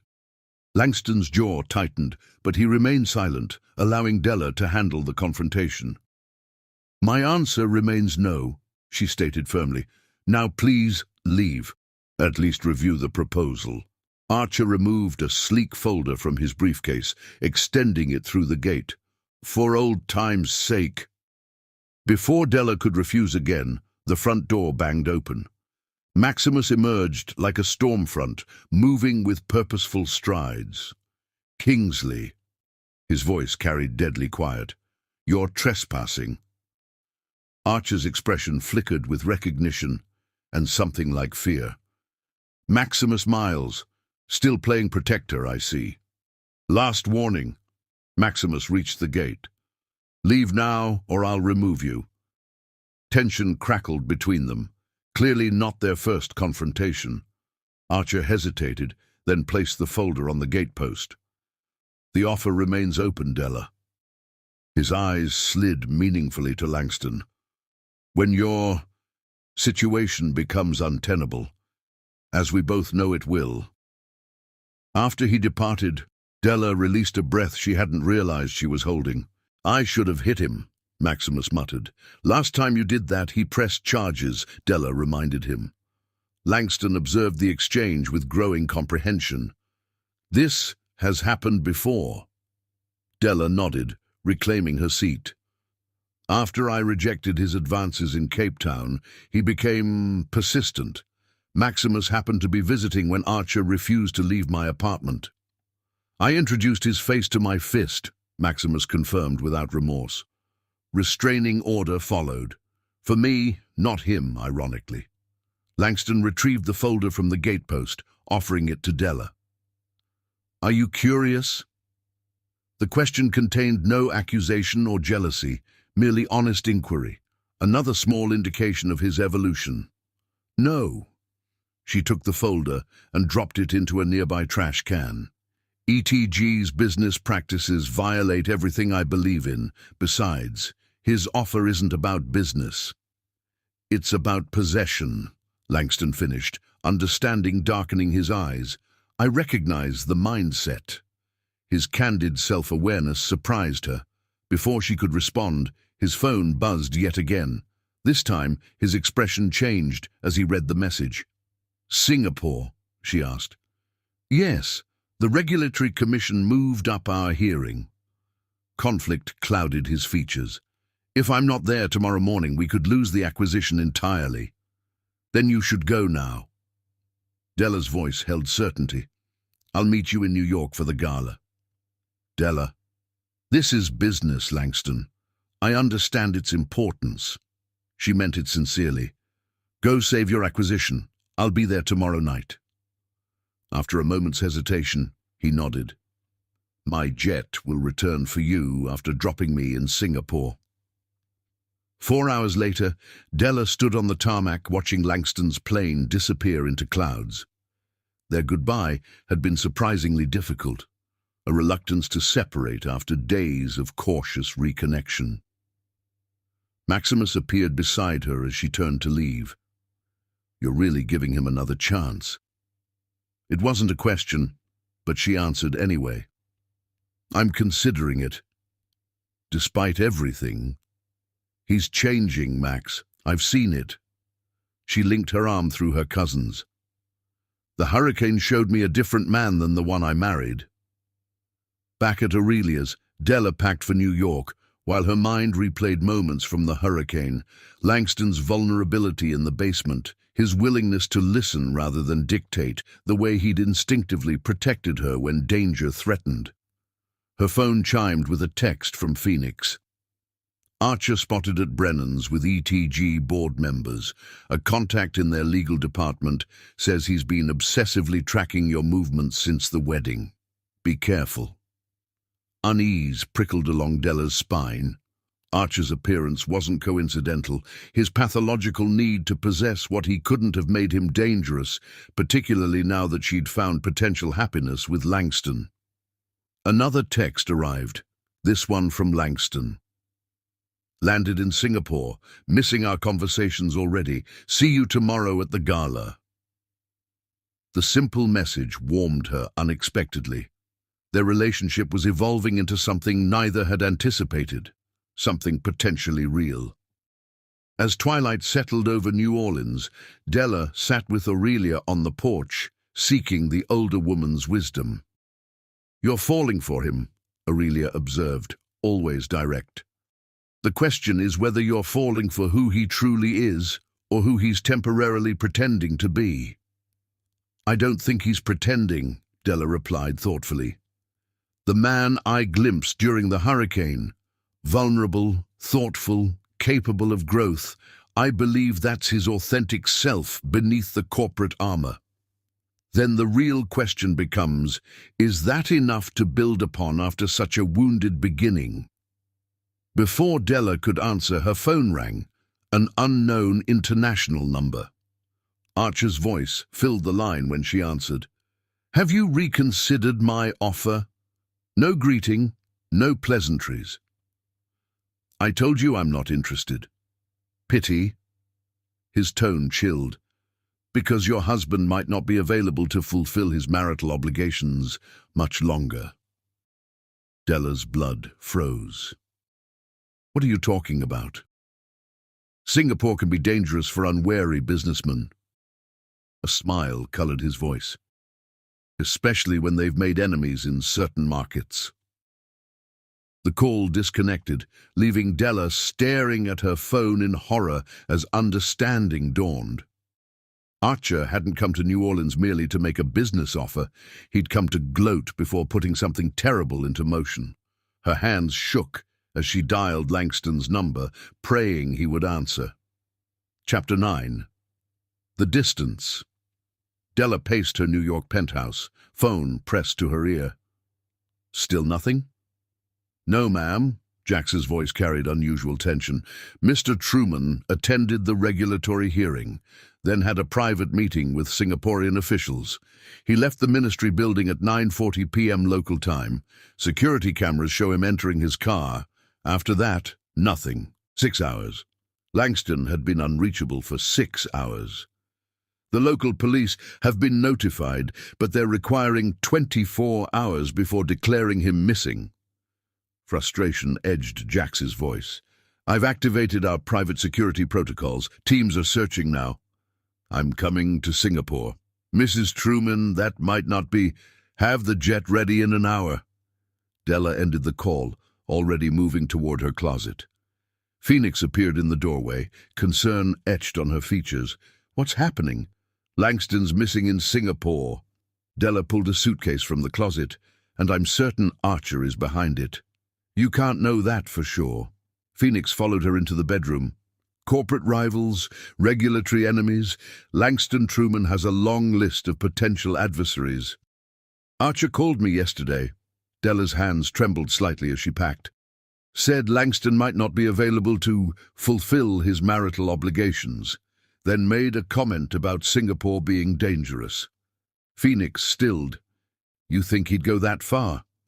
I think his obsession has festered for years. I think my marriage pushed him over an edge. Della paused, vulnerability breaking through her composed exterior, and I think I might have finally found something real with Langston, only to lose him to a madman's revenge. The admission hung between them, the first time she'd verbalized the emotional shift that had occurred during the hurricane. Her phone vibrated with an incoming call. Unknown international number. Same as yesterday. Della activated the recording function before answering. Where is he? Straight to business. Archer's voice carried smug satisfaction. No pleasantries? Where is my husband? Each word emerged like a separate threat. Safe enough. For now. Background noises suggested Archer was in a vehicle. He's quite resourceful, your Langston. Put up quite a struggle when my associates extended their invitation. What do you want? Della's knuckles whitened around the phone. What I've always wanted, darling. You. His voice dropped to intimate softness. Your brilliance, your vision, your companionship, away from Truman's dominance. You're delusional. Am I? You married for business and protection, not love. I'm offering you the same arrangement with better terms. His tone hardened. ETG's director position, 10 million annually, complete autonomy, and your husband's safe return. The pieces clicked into terrible clarity. This is a kidnapping. I prefer to call it leverage. Archer's false charm evaporated. Langston Truman took what was meant to be mine. Now I'm negotiating terms. Let me speak to him. All in good time. You have 24 hours to accept my offer. After that. He let the implication hang. After the call disconnected, Della stood frozen for a moment before springing into action, her mind working methodically despite her fear. We're not giving in to his demands, she told Phoenix firmly, but we need proof before involving authorities. For the next hour, Della worked with focused intensity, accessing systems and databases Phoenix hadn't known she could reach. Since when are you a hacker? Phoenix asked, watching strings of code fill the screen. Since Archer's first harassment campaign. Della's expression remained concentrated. I learned to track digital footprints after he started sending anonymous threats. What exactly are you looking for? Patterns. Della's eyes never left the screen. Archer's methodical, He'll have used resources connected to ETG, properties, shell companies, transportation. Another hour passed before Della straightened, triumph flashing in her eyes. Got him. Where? Private estate outside Singapore, registered to AK Holdings, a shell company that received funding from an ETG subsidiary 3 months ago. Phoenix stared at her with newfound respect. What's the plan? Before Della could answer, her phone rang. Jack's. 17 hours later, Della strode through Singapore General Hospital, heart pounding against her ribs. Jax met her outside a private room, his usually impeccable appearance dishevelled from sleepless hours. "How is he?" she demanded. "Stable." Jax ran a hand through his hair. "We found him through an anonymous tip to Singapore authorities. A fishing boat discovered him in the water near Sentosa Island. Archer's men had taken him to that estate you identified, drugged him, and interrogated him about Truman Global's quantum encryption technology. When he refused to cooperate, they attempted to stage an accident, drugged him again and threw him overboard from a yacht." "How did he survive?" Della whispered, horrified. "Langston said he'd been feigning deeper sedation than he actually experienced. When they thought he was unconscious, he managed to remain conscious enough to swim after being thrown overboard. A passing fishing boat spotted him struggling in the water and rescued him." Relief and admiration washed through Della. "He's always been stubborn. The doctors say it's miraculous he survived. The combination of drugs in his system should have rendered swimming impossible." "And his injuries?"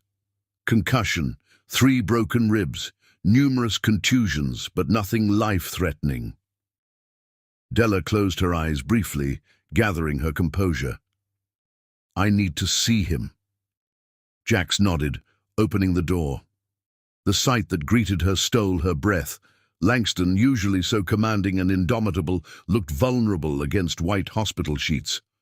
Bruises darkened his jaw and temple, an IV line snaked into his arm, and monitoring equipment surrounded the bed. His eyes opened at her entrance, recognition and something more profound lighting his features. "Della." Her name emerged as a hoarse whisper. She crossed the room in 3 strides, carefully taking his hand in hers. "I'm here." "Kingsley," he managed, wincing with the effort. "It was—" "I know." She squeezed his hand gently. "Don't speak. Rest now." "No." His fingers tightened around hers with surprising strength. "Listen," he wanted information about Truman Global's quantum encryption technology. Della frowned. "I thought this was about me. About us." "That was secondary." Langston shifted painfully. "Kingsley's been trying to acquire our encryption patents for ETG. When we wouldn't sell, he targeted me, and used me as the excuse," she finished, understanding dawning. "The personal vendetta provided cover for corporate espionage." "Yes." His thumb traced circles on her palm, an unexpectedly intimate gesture. "When I wouldn't give him the encryption keys, they decided to dispose of the problem."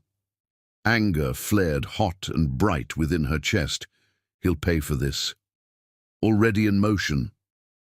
A ghost of Langston's usual confidence surfaced. "Jax has gathered evidence. Singapore authorities are securing warrants. That's not enough." Determination hardened her voice. "Archer's slipped through legal consequences before. He's too well connected." "What are you thinking?" Langston studied her face, recognizing the strategic focus in her eyes. "I'm thinking it's time to use Truman Miles' resources for something more satisfying than quarterly profits." Her smile carried dangerous intent. "Are you up for a partnership, husband?"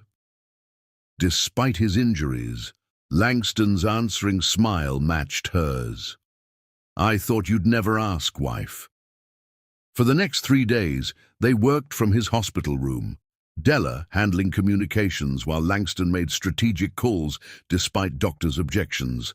Their collaboration revealed unexpected synchronicity, each anticipating the other's thoughts with uncanny precision. On the fourth day, as Langston signed discharge papers, breaking news alerts flashed across every financial network. European Telecom Group CEO Archer Kingsley detained on industrial espionage charges. Phase 1 complete, Della murmured, showing Langston her tablet screen. Perfect timing. He stood carefully, still moving gingerly with his injuries. The board meeting starts in 2 hours. In ETG's Singapore boardroom, executive faces registered shock as Della and Langston entered. Her confident, him bruised but unbowed. Without invitation, they took seats at the head of the table. "Your CEO is facing criminal charges," Langston began without preamble. "Industrial espionage, attempted murder, kidnapping." "These are serious allegations," stammered ETG's legal counsel. "Without Mr. Kingsley present, we're not here to debate his guilt." Della's voice cut through objections. "We're here to offer ETG's board a choice." Langston took over seamlessly. Option 1. Truman Global and Miles Communications file civil suits against ETG for your CEO's actions. Combined with criminal proceedings, your stock will collapse before quarter's end. Option 2, Della continued. ETG divests its African operations to Miles Foundation for $1, terminates Archer Kingsley regardless of criminal case outcomes, and implements the ethics protocols outlined in this document. She slid folders across the table, perfectly synchronized with Langston's next statement. In return, Truman Miles offers technology-sharing agreements that will keep ETG competitive in the quantum encryption market. The board members exchanged glances, stunned by the coordinated assault. "You have 1 hour to decide," Langston concluded, standing carefully. In the hallway outside, safe from observation, Langston's composed facade faltered slightly. Della moved to support him, arms sliding around his waist.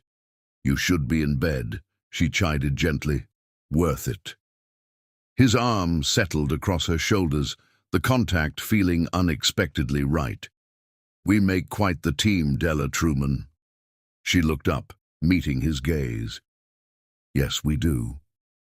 Something shifted between them in that moment, the final barrier dissolving. What had begun as an arranged marriage, evolved through crisis and revelation, now transformed into something neither had anticipated. Partnership, respect, perhaps even the beginning of love. "Take me home," Langston said softly, the request carrying deeper meaning than mere location. Della smiled, understanding perfectly. Home it is. Chapter 10. The Return. 3 days after Archer's detention, doctors finally cleared Langston for travel. Though his injuries still required attention, his determination to return to New York before the Truman Foundation Gala outweighed medical caution. "The board expects a united front," he explained to Dr. Chen, who frowned at his insistence. "And I need to be there." "What your body needs is rest," the doctor countered, but signed the discharge papers nonetheless. "Mrs. Truman, I trust you'll ensure he follows the recovery protocols." Della, who hadn't left Langston's side since arriving in Singapore, nodded solemnly. "I'll make sure of it." As they prepared to board the private jet, Jax approached with the latest updates on ETG's implosion following their boardroom ultimatum. "Stock down 40% since Kingsley's arrest. 3 board members resigned. The African operations divestiture is proceeding ahead of schedule." "And the security protocols?" Langston asked, moving carefully up the jet stairs with Della's subtle support. "Implementation begins tomorrow. Miles Foundation representatives are overseeing the transition." Once airborne, ensconced in the jet's luxurious cabin, Langston finally allowed himself to relax. The constant vigilance required in Singapore, maintaining his corporate persona despite physical pain, had taken its toll. "You're exhausted," Della observed, arranging pillows behind him. "Sleep. We have 14 hours before New York." "There's too much to discuss," he protested weakly. "The gala, the board meeting, the press statement about Kingsley." All can wait. She settled beside him, her hand finding his. You nearly died, Langston. The world won't collapse if you rest for a few hours. He studied her face, noting the shadows beneath her eyes, the tension she'd carried since his kidnapping. You haven't been sleeping either. A small smile touched her lips. Touché. Perhaps we both need rest. As the jet cruised above the Pacific, something shifted in their dynamic. The frantic urgency of the crisis past, they found themselves in an unfamiliar space, intimate without immediate external threats driving them together. When Kingsley's men had me, Langston said suddenly, breaking the comfortable silence, I kept thinking about our conversations at the lake house. Della's expression softened. The hurricane basement. Yes. His fingers intertwined with hers, the gesture deliberate. All those years of accumulating power, influence, control, none of it mattered when I thought I might not see you again. The raw honesty in his voice caught her off guard. This wasn't the calculating businessman she'd married, nor even the evolving man she'd glimpsed during the hurricane. This was someone new, shaped by near death, tempered by vulnerability. I was terrified, she admitted quietly. Not just of losing you, but of losing the possibility of what we might become. And what might we become, Della? His eyes held hers, seeking answers to questions neither had dared ask before. Before she could respond, the satellite phone rang. Winston Miles, his concern evident even through the staticky connection. After assuring her father of Langston's recovery, Della handed the phone to her husband. Winston, Langston greeted him, straightening despite his injuries. Your daughter is quite formidable when someone threatens her family. So I've heard. Winston's voice carried grudging respect. She gets that from her mother. I'm beginning to understand where all her remarkable qualities originate. The conversation continued briefly, Winston extracting promises about Langston's recovery protocols before disconnecting. When Della returned from stowing the phone, she found Langston watching her with undisguised admiration. Your father called me family, he noted. Progress from the man who suspected I'd hurt you in some way. You've earned his respect, she replied, reclaiming her seat beside him. Mine as well. Just respect. The question hung between them, weighted with unspoken possibilities. Della considered him thoughtfully. What are we doing, Langston? Really? Is this still about the inheritance clause? About preserving appearances? No, his response came without hesitation. It hasn't been about that since the hurricane. Maybe even before. Then what? He took her hand again, his thumb tracing patterns on her skin. I think we're discovering what might have been possible if we'd begun this marriage differently. If I hadn't been blinded by suspicion and control. If we'd trusted rather than verified. A small smile played at her lips.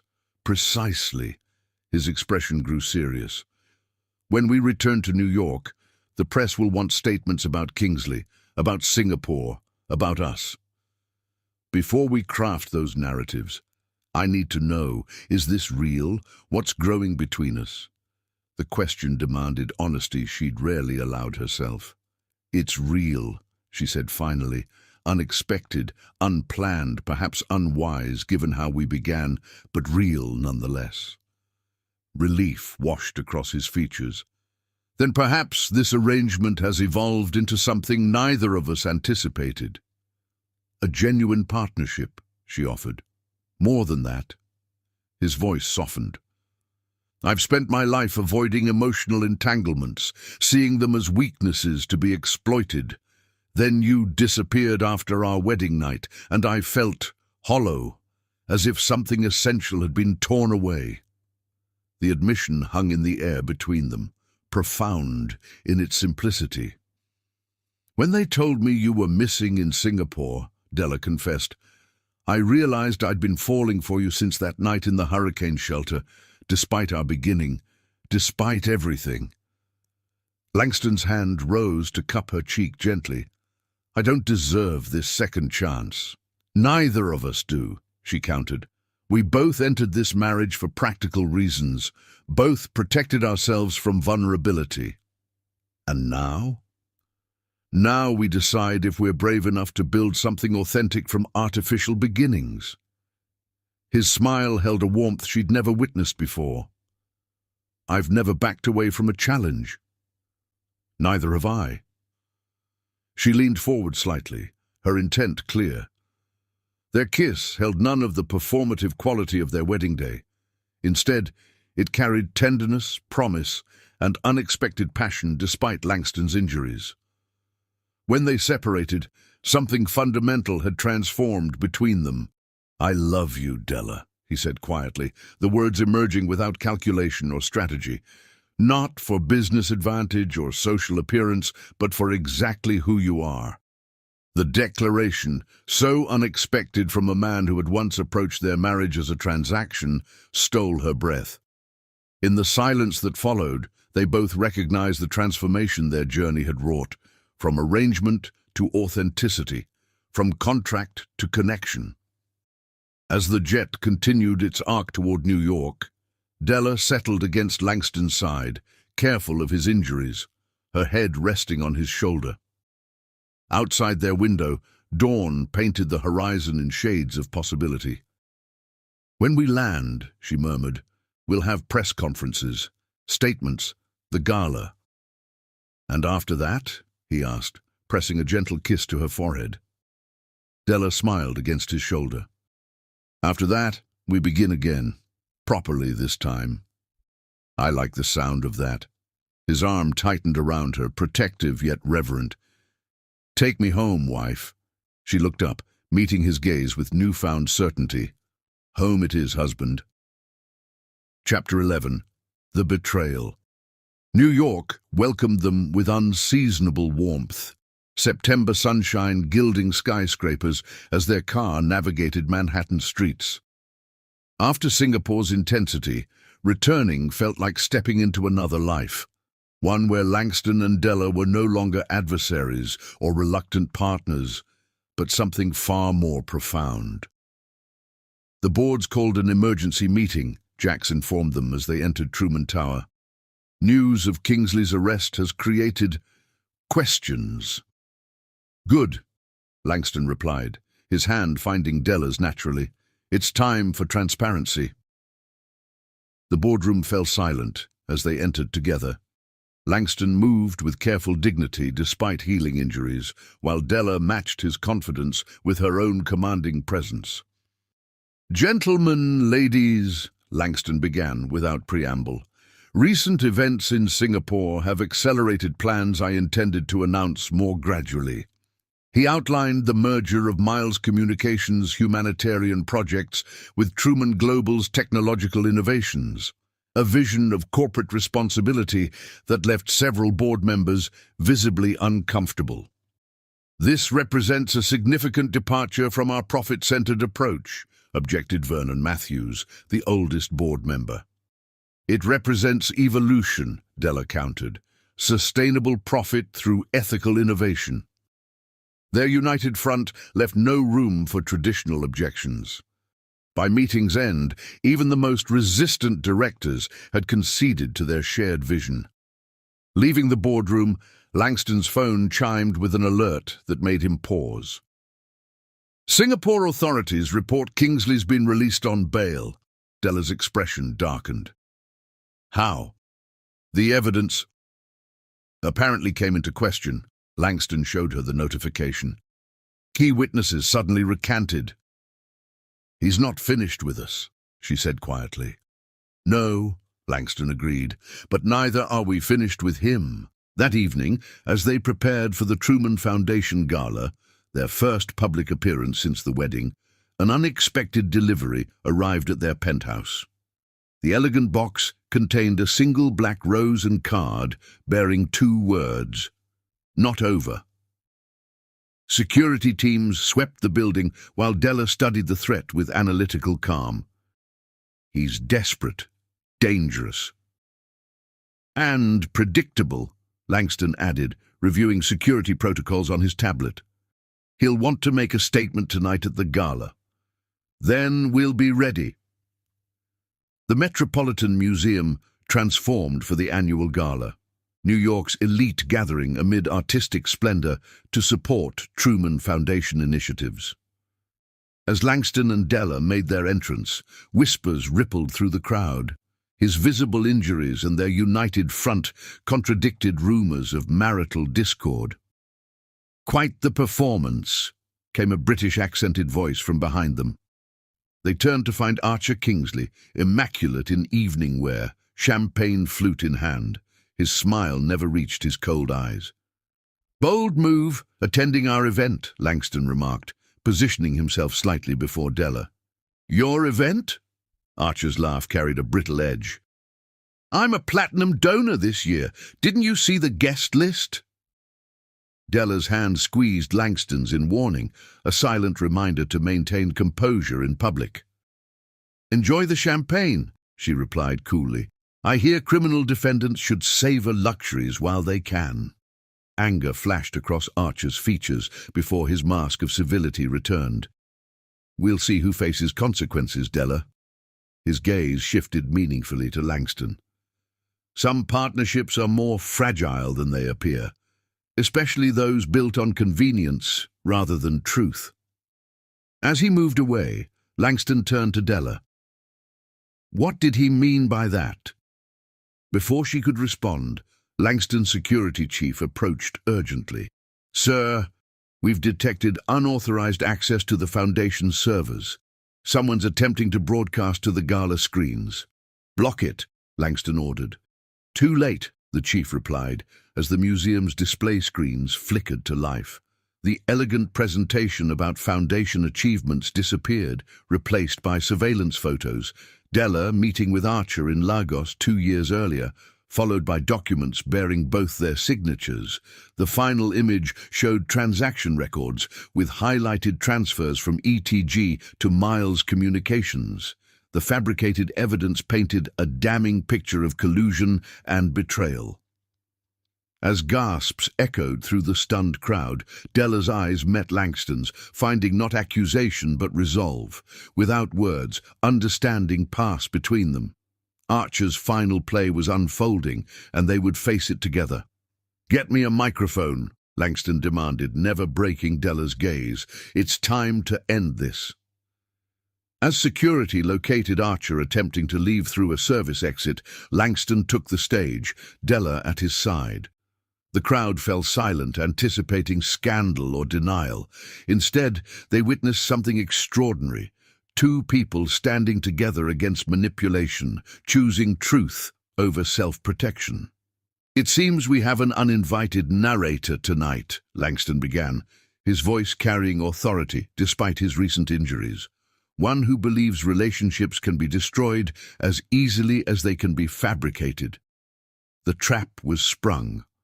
All that remained was to see who would be caught in its jaws.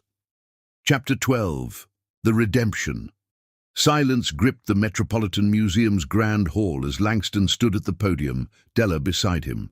The fabricated images still flickered across screens, casting accusations into the rarefied air.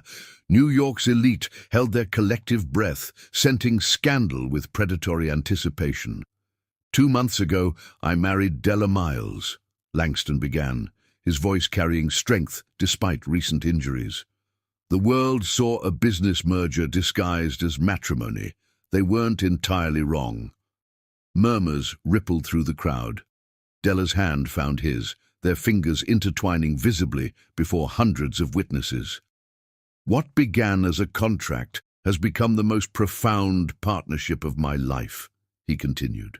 "And that transformation terrifies the man responsible for tonight's theatrics."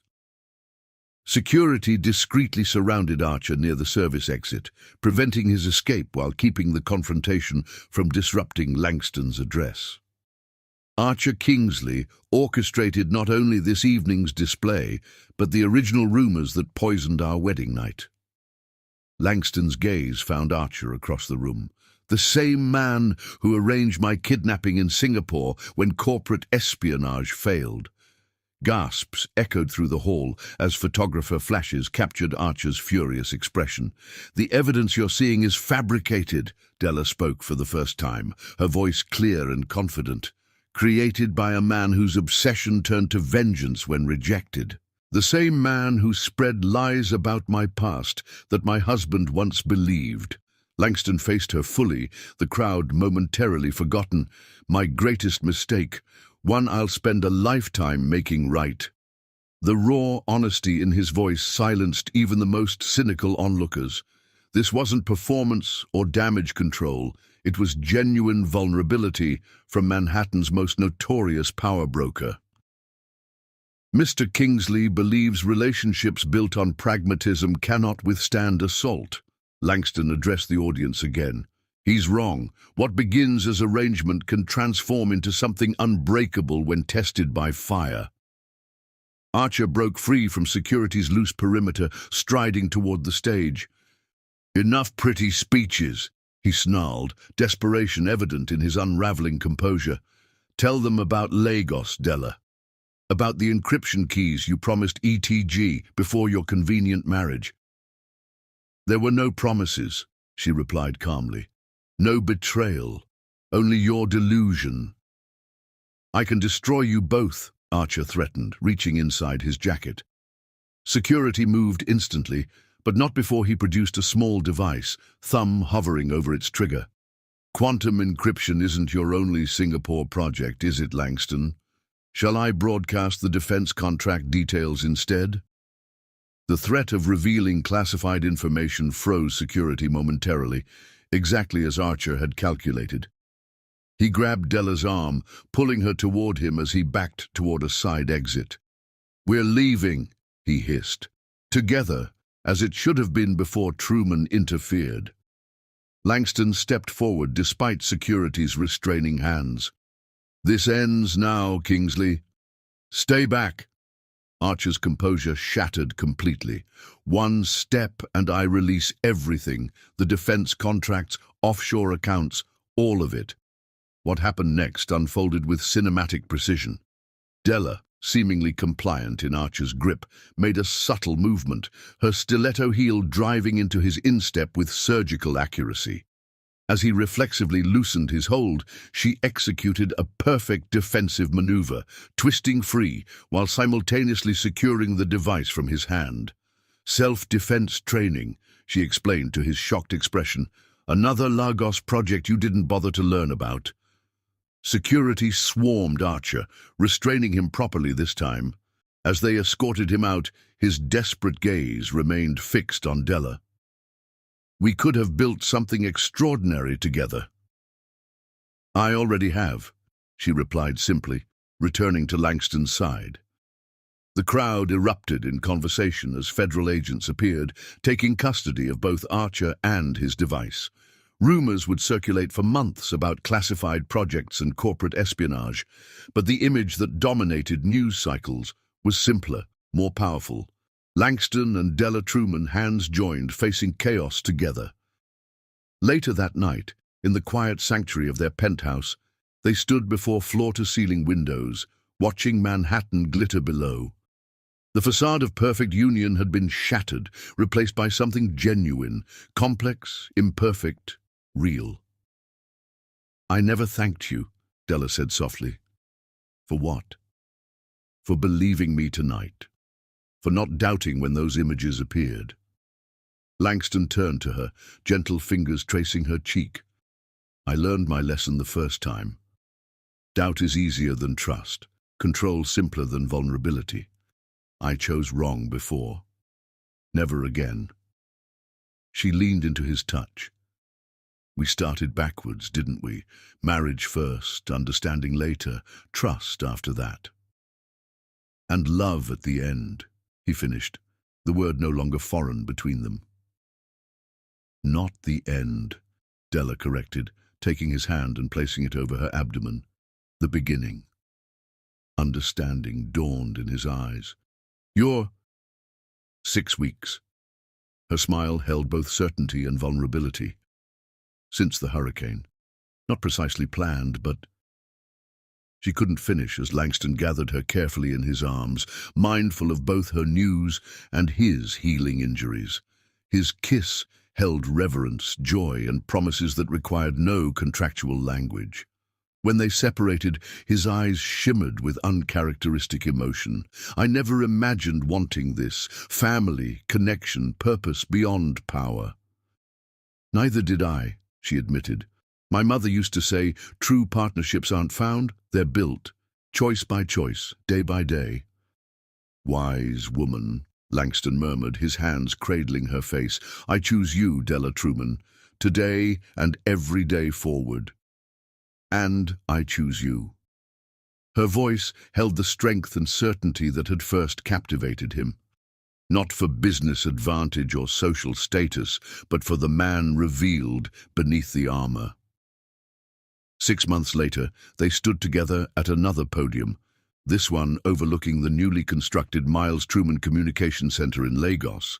Solar panels glinted on its innovative design, while local children gathered for the ribbon-cutting ceremony. This center represents our shared vision, Della addressed the assembled crowd, her pregnancy now visibly advanced.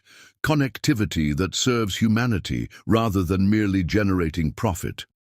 Langston's hand rested protectively at the small of her back as he added, and proof that the most powerful mergers transcend business to transform lives. The corporate world had watched their evolution with fascination, power brokers becoming philanthropists, competitors becoming collaborators in their model. What began as headlines about Manhattan's most calculated marriage had become a case study in corporate responsibility and personal redemption. That evening, as African sunset painted their suite in amber hues, Langston held Della close, her head resting against his chest, their child moving between them. Hurricane season begins next month, she murmured sleepily. He acknowledged, fingers tracing patterns along her spine. Should we return to the lake house for anniversary symmetry? She laughed softly. You want to celebrate our anniversary in a place where you once slept on the sofa? I want to celebrate in the place where I finally understood what matters. His voice grew serious. Where I began to see past arrangement to possibility, Della shifted to meet his gaze. From shattered vows to unbreakable ones. Precisely. Langston's hand settled over their growing child. Though I'd prefer a less eventful storm this time. The universe doesn't grant such requests, she teased, eyes shining with contentment. But with the right partner, any storm becomes navigable. As night descended over Lagos, they remained entwined. Two people who had begun as strategic allies and discovered something far more valuable than all their combined empires. Partnership that transformed wounds into wisdom, suspicion into strength, and arranged marriage into abiding love. What had shattered had been reforged, stronger at the broken places, unbreakable at last.